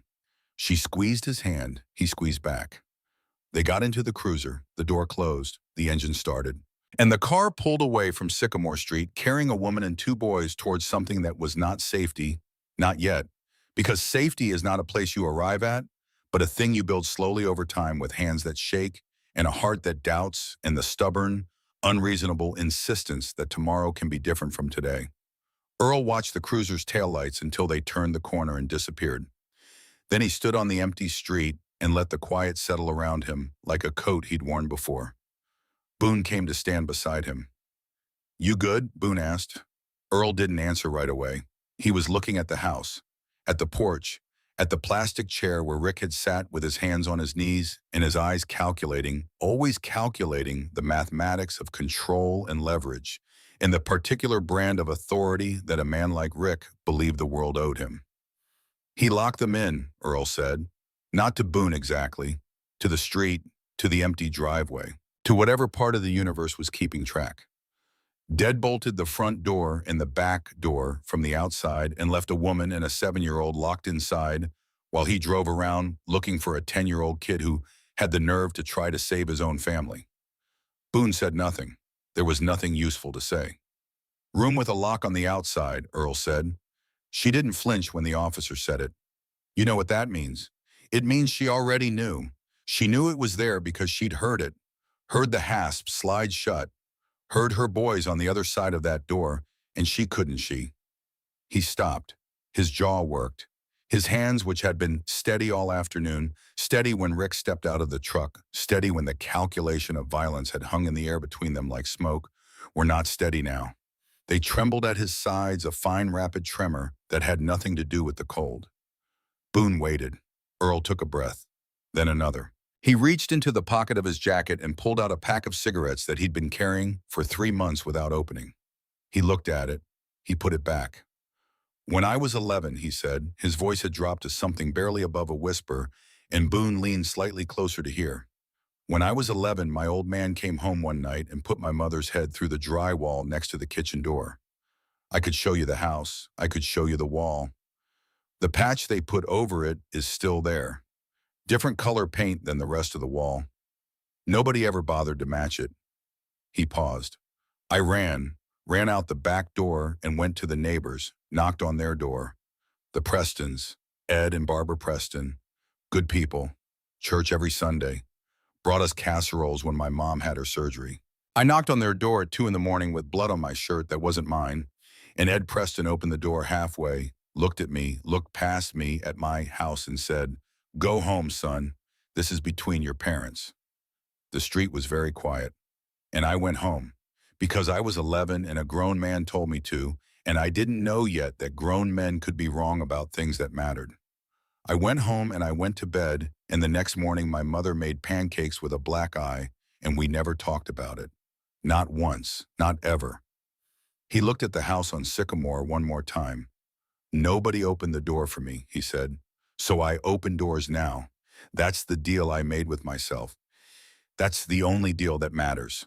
Boone put a hand on Earl's shoulder. He left it there for a moment, the weight of it, a physical thing, a point of contact between two men who had known each other for 20 years and had shared enough road and enough weather and enough of the particular silence that exists between people who do not need to explain themselves to one another. Then Boone dropped his hand and walked to his motorcycle, and Earl walked to his and Sawyer, who had been sitting on his own bike at the corner, reading a weather report on his phone, looked up at them with the expression of a man who was ready to go when they were ready to go and had no opinion about when that might be. "Station's about 6 miles south," Sawyer said. "We following?" Earl looked at the corner where the cruiser had turned. He thought about Jolene in the back seat with Levi's head on her lap and Wyatt beside her, riding toward a station, in a statement, in a shelter, in a night that would be the first night of something she hadn't chosen yet, but was being carried toward by the momentum of her own steps. "No," he said, "they've got it from here." But he didn't start his bike. Not yet. "Actually," he said, "let's go to the station. Not to follow, just to wait, in case they need anything." Boone didn't question it. Sawyer didn't question it. They started their bikes and followed Earl south on Route 9, and the sound of the three engines moved through the quiet street and faded, leaving behind the empty house and the bare trees and the single plastic chairs sitting on the porch under the heavy autumn sky. The county sheriff's station sat at the edge of town where the buildings gave way to farmland and the street lights stopped and the dark pressed in from the fields like something patient. It was a low, flat structure built in the 80s with a particular lack of ambition that characterized government buildings in small Ohio towns, functional without being welcoming, lit without being bright, present without being reassuring. Jolene sat in a room on the second floor that had been designed for conversations like this one. The walls were painted a color that was probably meant to be calming, but had aged into something closer to resignation. A table, 4 chairs, a window that looked out onto the parking lot where the snow was accumulating on the hoods of patrol cars in thin, even layers. Levi was asleep.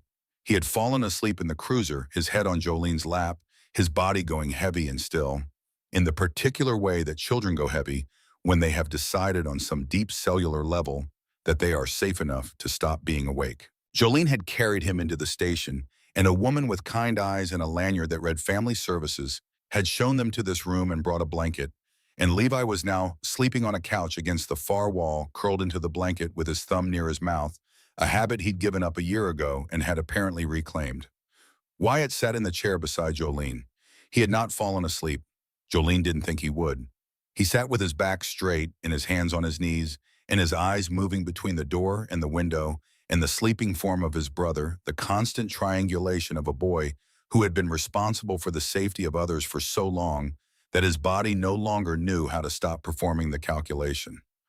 Officer Patterson sat across from them. She had a digital recorder on the table and a notebook open to a blank page and a pen that she held loosely, not in the ready-to-write grip of an officer taking a statement, but in the loose grip of a woman who was waiting for someone to be ready. "Take your time," she said. "There's no rush." Jolene looked at the recorder. It was small and black with a single red light that blinked steadily, marking the seconds. She watched it blink. 3 times, 4, 5. Each blink a moment passing, moment in which she could still stay silent, could still say what she had said before, which was nothing, which was the safe choice, which was the choice that Rick had trained her to make through 2 years of consequences that followed every time she opened her mouth. She looked at Wyatt. The boy met her eyes. He didn't nod. He didn't signal. He just looked at her with the patient, exhausted expression of a child who has been waiting for this moment longer than a child should ever have to wait for anything. Jolene took a breath. She placed her hands flat on the table, felt the cool surface against her palms, felt the solidity of it, the realness of a thing that was exactly what it appeared to be and had no hidden dimensions, and she began to speak. She started with Marcus, because that was where it had started. Not with Rick, not with the violence, not with the locks on the doors. It had started with a phone call on a Tuesday afternoon in March 2.5 years ago, when a foreman from the construction site where Marcus worked had called to tell her that there had been an accident and that her husband was dead. Marcus had been 36. He had been the kind of man who fixed things. Not just physical things, though. He fixed those too. The leaky faucet in the stuck window, in the crooked shelf in Wyatt's room that he'd straightened 3 times because it kept listing to the left, and he'd stand there with a level and a screwdriver and a look of mild exasperation and say, "This shelf has a mind of its own." He fixed things that didn't have names, the anxious knot that Jolene carried in her stomach when the bills were late. He fixed that. The particular loneliness of being a mother in a town where she had no family, he fixed that too. Not with words. Marcus had not been a man of many words. He fixed things by being present, by being in the room, by being the kind of steady, reliable weight that you don't notice until it's gone, and then you notice it constantly in every empty chair, in every silent evening, and in the particular shape of the space where a person used to be. When he died, the space was everywhere. Jolene had managed for 4 months. She had managed the way women in her situation manage by reducing the world to its smallest necessary tasks. Get up, feed the boys, get Wyatt to school, keep Levi occupied, pay what you can, ignore what you can't, go to bed, repeat. She had managed by not thinking about the future because the future without Marcus was a field with no edges and no landmarks, and she could not afford to look at it directly. And then Rick had appeared. He had been Marcus's coworker. Not close.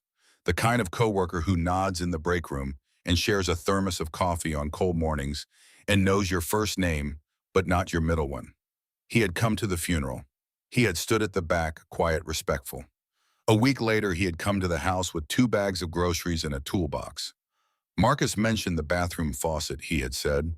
I can fix it if you want. She had let him in.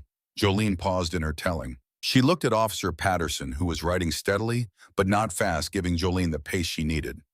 It wasn't sudden, Jolene said. That's what I need you to understand.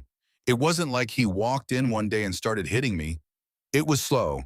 It was the slowest thing I've ever watched happen to myself. She described it the way you describe a season changing.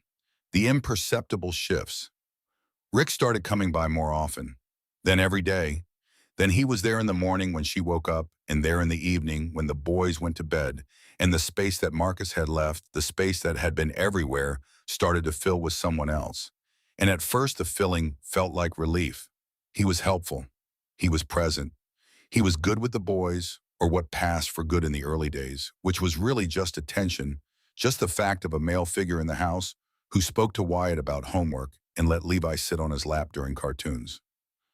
Then the edges started to appear. A comment about Jolene's friend who came by on Tuesdays. She seems like a lot, said casually, said once. But the Tuesday visits stopped because Jolene couldn't unhear the comment and couldn't unsee the slight tightening of Rick's jaw when the friend's car pulled into the driveway. Then the phone. You don't need to talk to your sister that much. She just stresses you out. And Jolene, who had been talking to her sister in Columbus twice a week since Marcus died, found herself calling once a week, then once a month, then not at all, then the money. Rick moved in after 6 months. He paid the mortgage. He paid the utilities. He paid for everything. And what he paid for, he owned, including the decisions about how money was spent and where it went and whether Jolene could have $20 to take the boys for ice cream on a Saturday afternoon. He never said no, Jolene told Officer Patterson. He just made asking so unpleasant that I stopped. Then the first time he hit her, it was a Tuesday. She remembered that because Tuesdays had been her friend's day, and the friend didn't come anymore. And Tuesdays had become the day of the week that felt the most empty. Rick had come home from somewhere. She wasn't sure where he had stopped working by then, living on savings he never discussed, and she had asked him a question. She couldn't remember the question. Something ordinary, something about dinner or the boys or the leak in the roof that had gotten worse. He had hit her with the flat of his hand. Open palm, left side of her face, not hard enough to knock her down, just hard enough to change everything. She had stood in the kitchen with her hand on her cheek, and she had looked at him, and he had looked at her, and neither of them had spoken. And in that silence, a contract had been written. She didn't agree to it. He didn't ask her to. It just existed the way gravity exists. Invisible, inescapable. The new law of the house on Sycamore Street. After that, the architecture went up fast. The yelling, which was reserved for things she had done wrong, things that were always changing so that she could never be sure what was safe and what wasn't. The quiet that followed the yelling, which was worse because the quiet had weight, and the weight pressed down on the whole house, and everyone in it breathed differently during the quiet. The locks.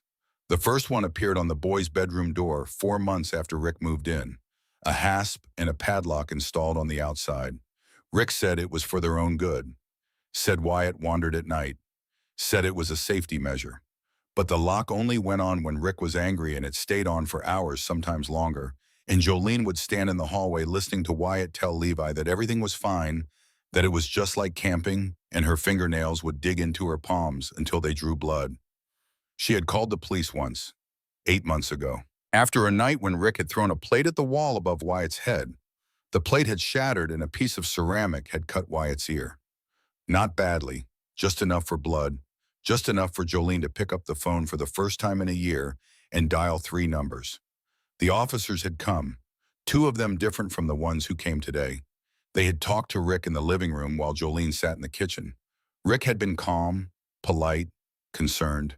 He had explained that it was a misunderstanding, that the plate had slipped, that tensions had been running high because of money and the weather and the 100 small pressures that build up in any household. He had shaken their hands when they left.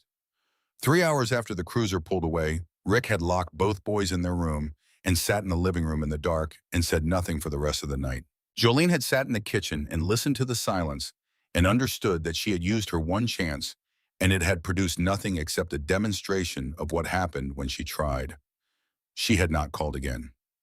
Until today. Until today, Jolene said, "I didn't call, my son did." She looked at Wyatt.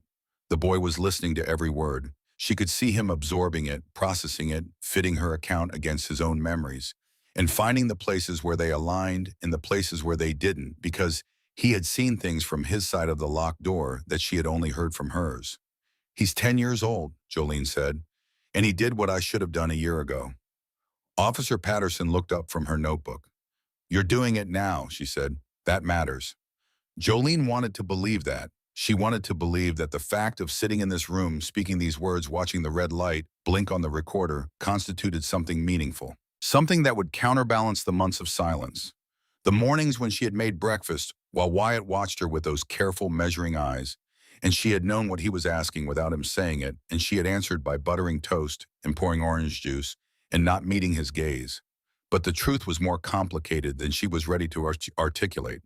The truth was that she was sitting in this room because a 10-year-old had walked out of the house in the dark and found a stranger who happened to be the kind of man who doesn't look away. She was here because of Wyatt's courage, not her own. And she knew that, and the knowing sat inside her like a stone. "Ma'am," Officer Patterson said. She closed her notebook and turned off the recorder. "I want to tell you something, and I want you to hear it." Jolene looked at her. "I've been doing this job for 9 years. I've sat in this room with women who left after the first incident, and women who left after 10 years, and women who never left at all. And I have learned one thing." She leaned forward slightly. "It doesn't matter when you leave. It matters that you leave. You're here. You're talking. Your boys are here. That's what matters tonight." Jolene felt something crack behind her eyes. Not tears, not yet, but the pressure that precedes them.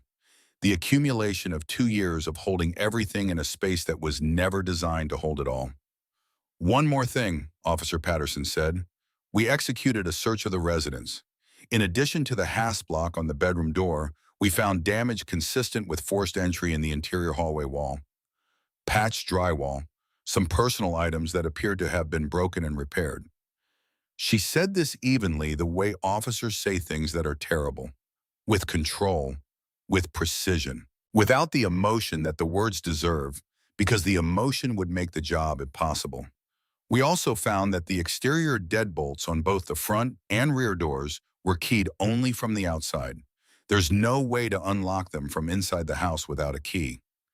Jolene nodded. She had known this. She had lived with it so long that she had stopped recognizing it as abnormal. The way a person who lives beside a railroad track eventually stops hearing the trains. "That's unlawful restraint," Officer Patterson said. "Among other things, combined with your statement, the prior report, the boy's statements, and the physical evidence, there's more than enough for charges. He's not going home tonight." The words landed in Jolene's chest like something warm. Not joy, not victory, something simpler. The small, exhausted relief of a person who has been holding a door shut with their body and has been told that someone has put a lock on it. "Thank you," Jolene said. Officer Patterson nodded and stood. She paused at the door. "The advocate will be in shortly. She'll help with placement for tonight and connect you with services. There's a shelter in the county that has availability. It's a good place, clean, safe staff who know what they're doing." She paused again. Your friend outside the one with the motorcycle. He's been waiting in the parking lot. Jolene looked up. He's still here. All three of them, sitting on their bikes in the snow. Jolene said nothing for a moment. Then she looked at Wyatt and Wyatt looked at her, and something passed between them that didn't need words. The particular communication that exists between a mother and a child who have survived the same storm and are standing together in the quiet that comes after. The room was quiet. Levi breathed softly on the couch. Wyatt sat in his chair. Jolene sat in hers. And for a moment, a brief suspended moment between one chapter and the next, there was nothing to do. No one to watch for. No footsteps to track. No calculation of risk to perform. Just a room with ugly walls and a sleeping child and a window full of snow. Wyatt spoke. Mom, are you mad at me? Jolene looked at him. Why would I be mad at you? For leaving this morning, for going to the diner. She studied her son's face. The careful eyes, the jaw that was still bruised but healing. The particular set of his mouth that she recognized from Marcus, the way it pulled slightly to one side when he was bracing for something. I'm not mad, she said. I should have been the one who left. A long time ago. You couldn't. I could have, I should have. Wyatt shook his head. The gesture was small but firm. You stayed because of us, because you were afraid of what would happen to us if you tried and it didn't work. Jolene stared at him. He was 10. He was 10 years old and he had just articulated the exact dimensions of her paralysis with more clarity than she had managed in 2 years of living inside it. When did you get so smart? She asked. Her voice cracked on the last word, but she caught it and held it and it didn't break. I'm not smart, Wyatt said. I just watched. The family advocate arrived 20 minutes later. Her name was Helen. She was in her 50s with short gray hair and reading glasses pushed up on her forehead and hands that moved when she talked, not nervously, but purposefully, the hands of a person who believed that communication happened through more than words. She sat across from Jolene and spoke in a voice that was warm without being patronizing, direct without being harsh. She explained the shelter, which was 12 miles south of town, in a converted farmhouse that a local church had donated 5 years ago. She explained the services available, counseling for Jolene and the boys, legal aid for the protective order, assistance with housing and employment, a children's program staffed by people trained to work with families in transition. She said families in transition, the way someone says a phrase they've chosen deliberately, with awareness that the words matter and that the wrong ones can add weight to a person who is already carrying too much. How long can we stay? Jolene asked. Up to 90 days, sometimes longer depending on circumstances. But we'll start working on a permanent plan within the first 2 weeks. I don't have money. Rick controlled everything. I don't have access to accounts. That's common, Helen said. We have emergency funds, clothing, toiletries, food are all provided, and the legal team will help you establish your own finances as part of the separation process. Jolene listened to each piece of information as if she were building something, which she was. She was building a floor under her feet, one fact at a time. The shelter existed, the services existed, the legal help existed, the money for emergency provisions existed. Each fact was a plank, and each plank was one more thing between her and the void that she had been staring into for 2 years. The void that said, you have nothing. You are nothing without him, you are nothing. The void was wrong, it had always been wrong, but it had been very convincing because the void had spoken with Rick's voice, and Rick's voice was the voice that had filled every room in the house on Sycamore Street until there was no room left for any other sound. Do you have family nearby? Helen asked. My sister, in Columbus. We haven't spoken in over a year. Would you like to call her? Jolene felt something catch in her throat.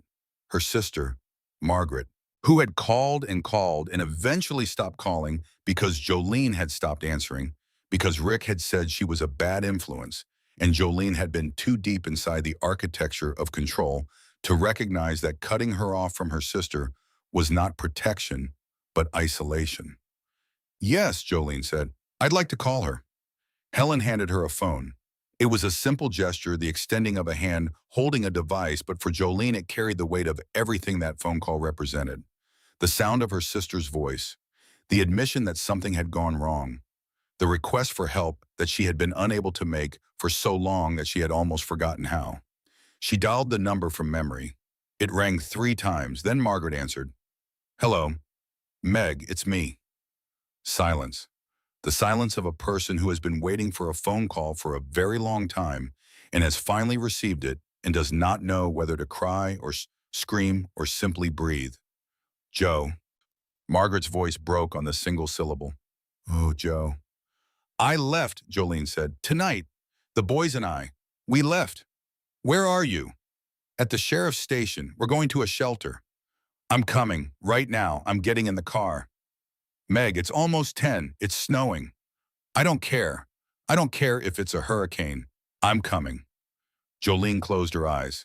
She held the phone against her ear and listened to her sister's voice, and the voice was the first voice in longer than she could remember that sounded like it belonged to someone who loved her without conditions, without contracts, without the particular fine print that Rick had written into every interaction.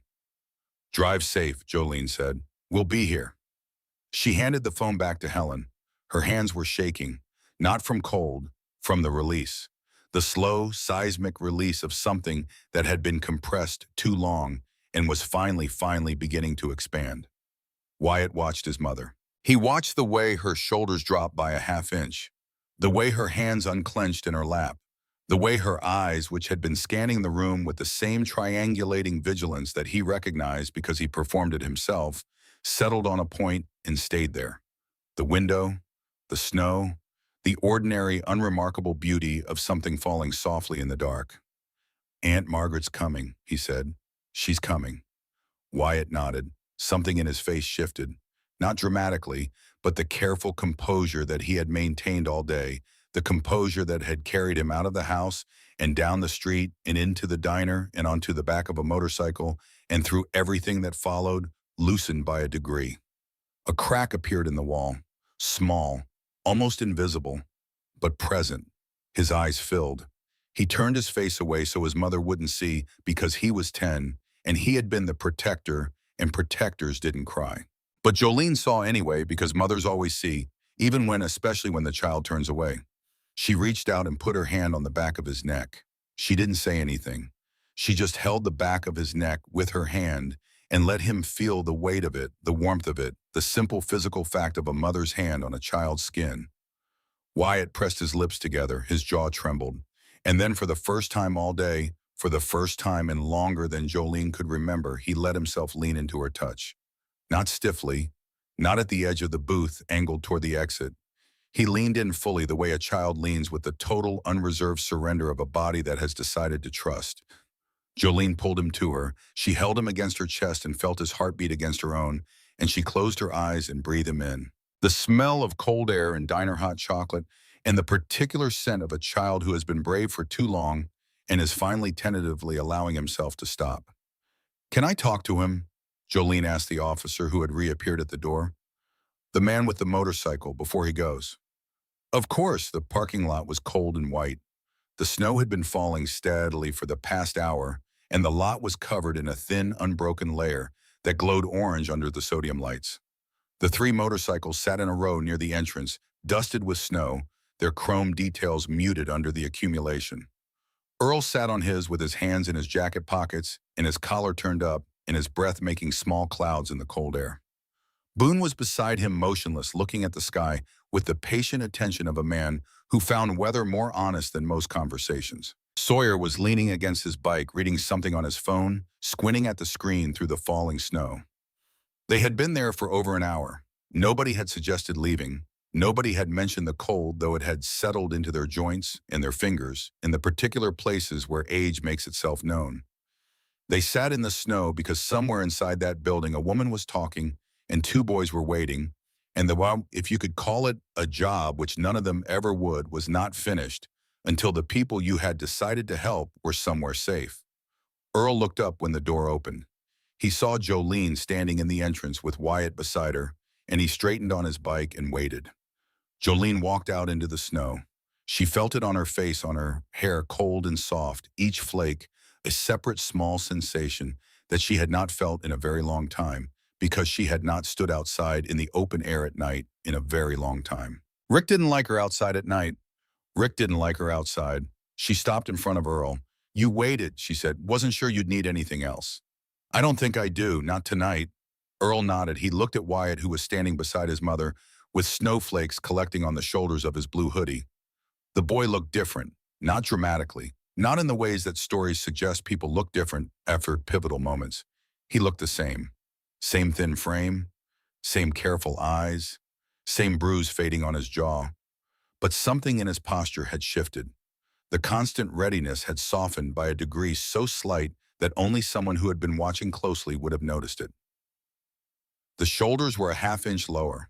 The hands were at his sides instead of clenched.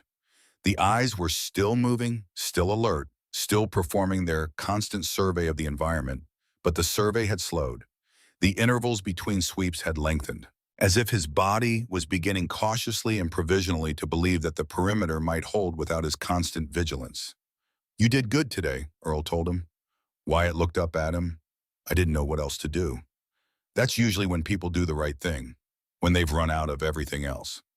Wyatt considered this. He had a way of considering things that made Earl think he would be an extraordinary man someday if the world gave him enough room to get there. The careful way he weighed each piece of information before placing it, the respect he gave to complexity, the refusal to pretend that simple answers existed for complicated questions. Will you come back, Wyatt asked, to check on us? Earl looked at him, then at Jolene.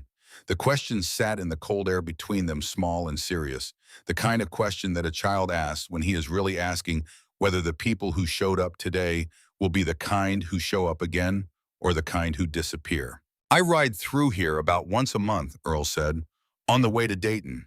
I can stop. Wyatt nodded. He seemed satisfied with the specificity of the answer, the fact that it was grounded in a route, in a schedule rather than a vague promise. He understood at 10 that vague promises were the currency of people who intended to let you down gradually. Jolene stepped forward.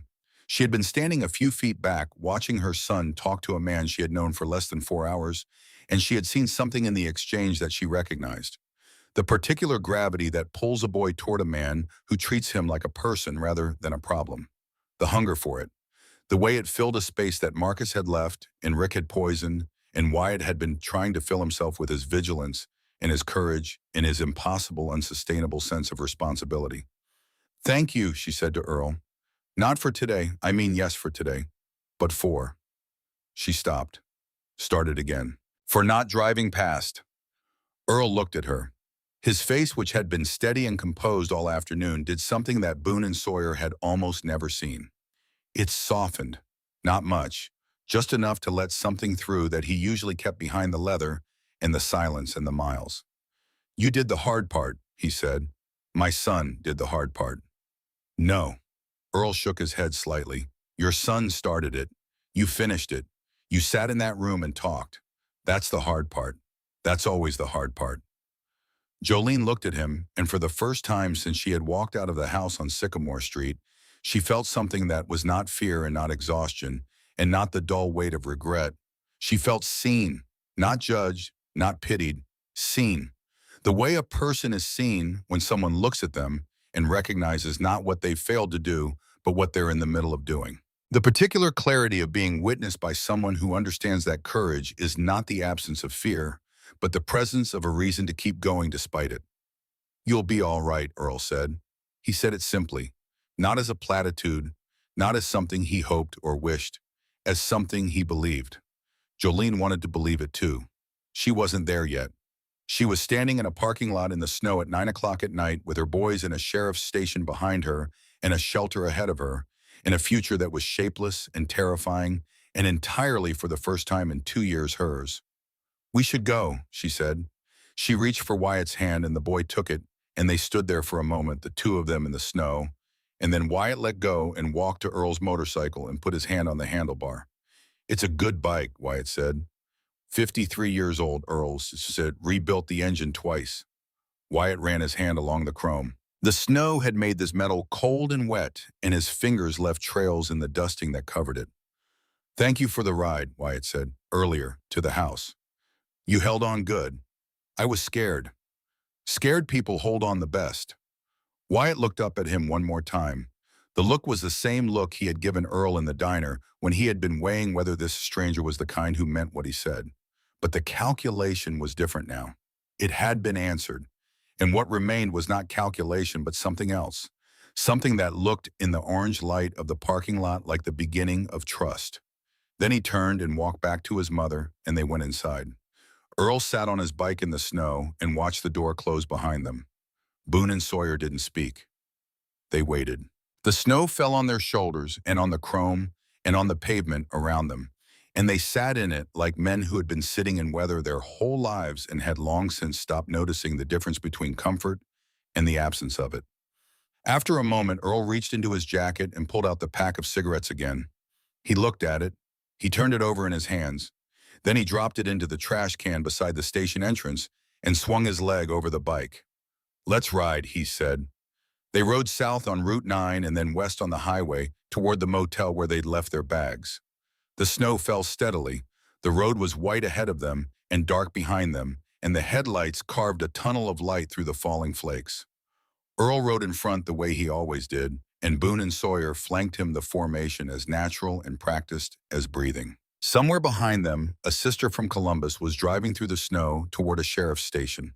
Somewhere behind them, a man was sitting in a holding cell calculating his next move. And somewhere behind them, in a room at the end of a hallway, in a building that existed for no other purpose than to hold people who needed holding, a mother sat with her two sons and waited for the morning. The road was quiet. The world was quiet. The snow muffled everything. Sound and light and distance and time all softened, all reduced to the small circle of visibility that surrounded each rider, the immediate and the present, the pavement beneath the tires, and the air against the face and the steady rhythmic pulse of the engine. Earl thought about Jolene, not about the story she had told, though he didn't know the story, not the details, not the specifics of her telling it in a room upstairs to an officer with a notebook. He thought about the things he did know. The way she had flinched when Rick said her name. The way she had made herself small. The way she had stood at the threshold of a house she was locked inside and said, "Okay, get us out," with the quiet decisiveness of someone who was not making a single choice but was making every choice at once.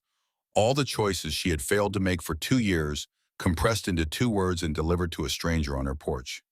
He thought about the moment on the sidewalk when she had taken that step backward. The first step.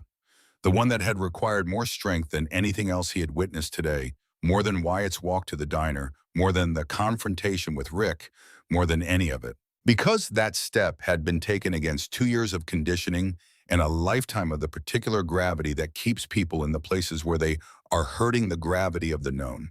The gravity of the at least I know what this is, the terrible comfort of a pain you have already survived because at least it is familiar. She had taken that step, and then another. And then she had sat in a room under fluorescent lights and spoken aloud the things that had been locked inside her for 2 years, the way her boys had been locked inside that room, behind a hasp and a padlock on the outside of a door that should never have been closed. And somewhere in that station, at some point during the statement, or after it, she had called her sister. Earl didn't know this. He wouldn't know it. But he believed the way he believed in roads and weather and the fundamental capacity of damaged people to repair themselves, that she had reached for someone. Because that was what people did when the architecture finally fell. They reached. And he believed with the quiet certainty of a man who had watched people rebuild themselves from rubble that she would take the next step. And the one after that, not quickly, not easily, not without setbacks and doubt, and the particular voice that would say, go back, it won't be that bad this time. But she would take them, because she had 2 reasons.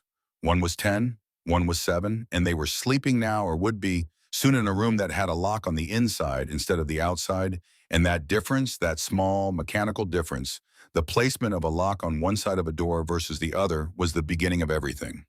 He had seen a lot of things in his years on the road, landscapes and storms and the faces of strangers, and the particular beauty of a highway at dawn, when the world is the color of copper and the air smells like distance. He had seen kindness and cruelty, and the precise point where one becomes the other, and the long, slow road back. But a mother taking one step away from the man who had locked her children in a room. A 10-year-old walking a mile in the cold to ask a stranger for help. A 7-year-old eating a grilled cheese sandwich on a curb while his world rearranged itself around him. Those were the things that stayed. Levi had been right about the clouds. The snow kept falling. By the time they reached Route 12, the road was dusted white, and their headlights caught the flakes in their beams and turned them into a million points of light, each one falling at its own speed, each one landing in its own place, each one adding its own small weight to the accumulation of something that by morning would look like a world made new. That night in a room at the county shelter, Jolene lay in a narrow bed with Levi pressed against her left side and Wyatt against her right. The room was small and plain. White walls, a single window, two beds, though they were using only one because the boys had climbed in with her without asking, and she had not told them to move, and she would not have told them to move if they had stayed there for 100 years. Levi slept the way he always slept, deeply and completely, his breathing slow and even. His thumb was near his mouth again, and Jolene left it there because there were larger battles and smaller mercies, and this was a mercy she could give. Wyatt was not asleep. She could tell by his breathing, which had not yet settled into the slow rhythm of sleep, but hovered in the half space between waking and rest, the space where a body that has been vigilant all day is trying to release its watch. "Mom," he said. "Yeah. Are we going back?" She was quiet for a moment. Outside the window, the snow was still falling. She could see it in the glow of a street light, the flakes drifting through the orange cone of light and disappearing into the dark below. "No," she said. "We're not going back." Wyatt was quiet. Then he shifted closer to her, a small movement, an inch at most, the careful closing of distance that was all he knew how to offer. "Okay," he said. They lay there in the narrow bed in the small room, and the snow fell outside and the building was quiet around them. Not the quiet of Sycamore Street, which had always been the quiet of someone listening for footsteps. This was a different quiet, the quiet of a place where no one was coming down the hall, where no one was checking the locks, where the sounds of the night were just the sounds of the night and nothing more. Jolene closed her eyes.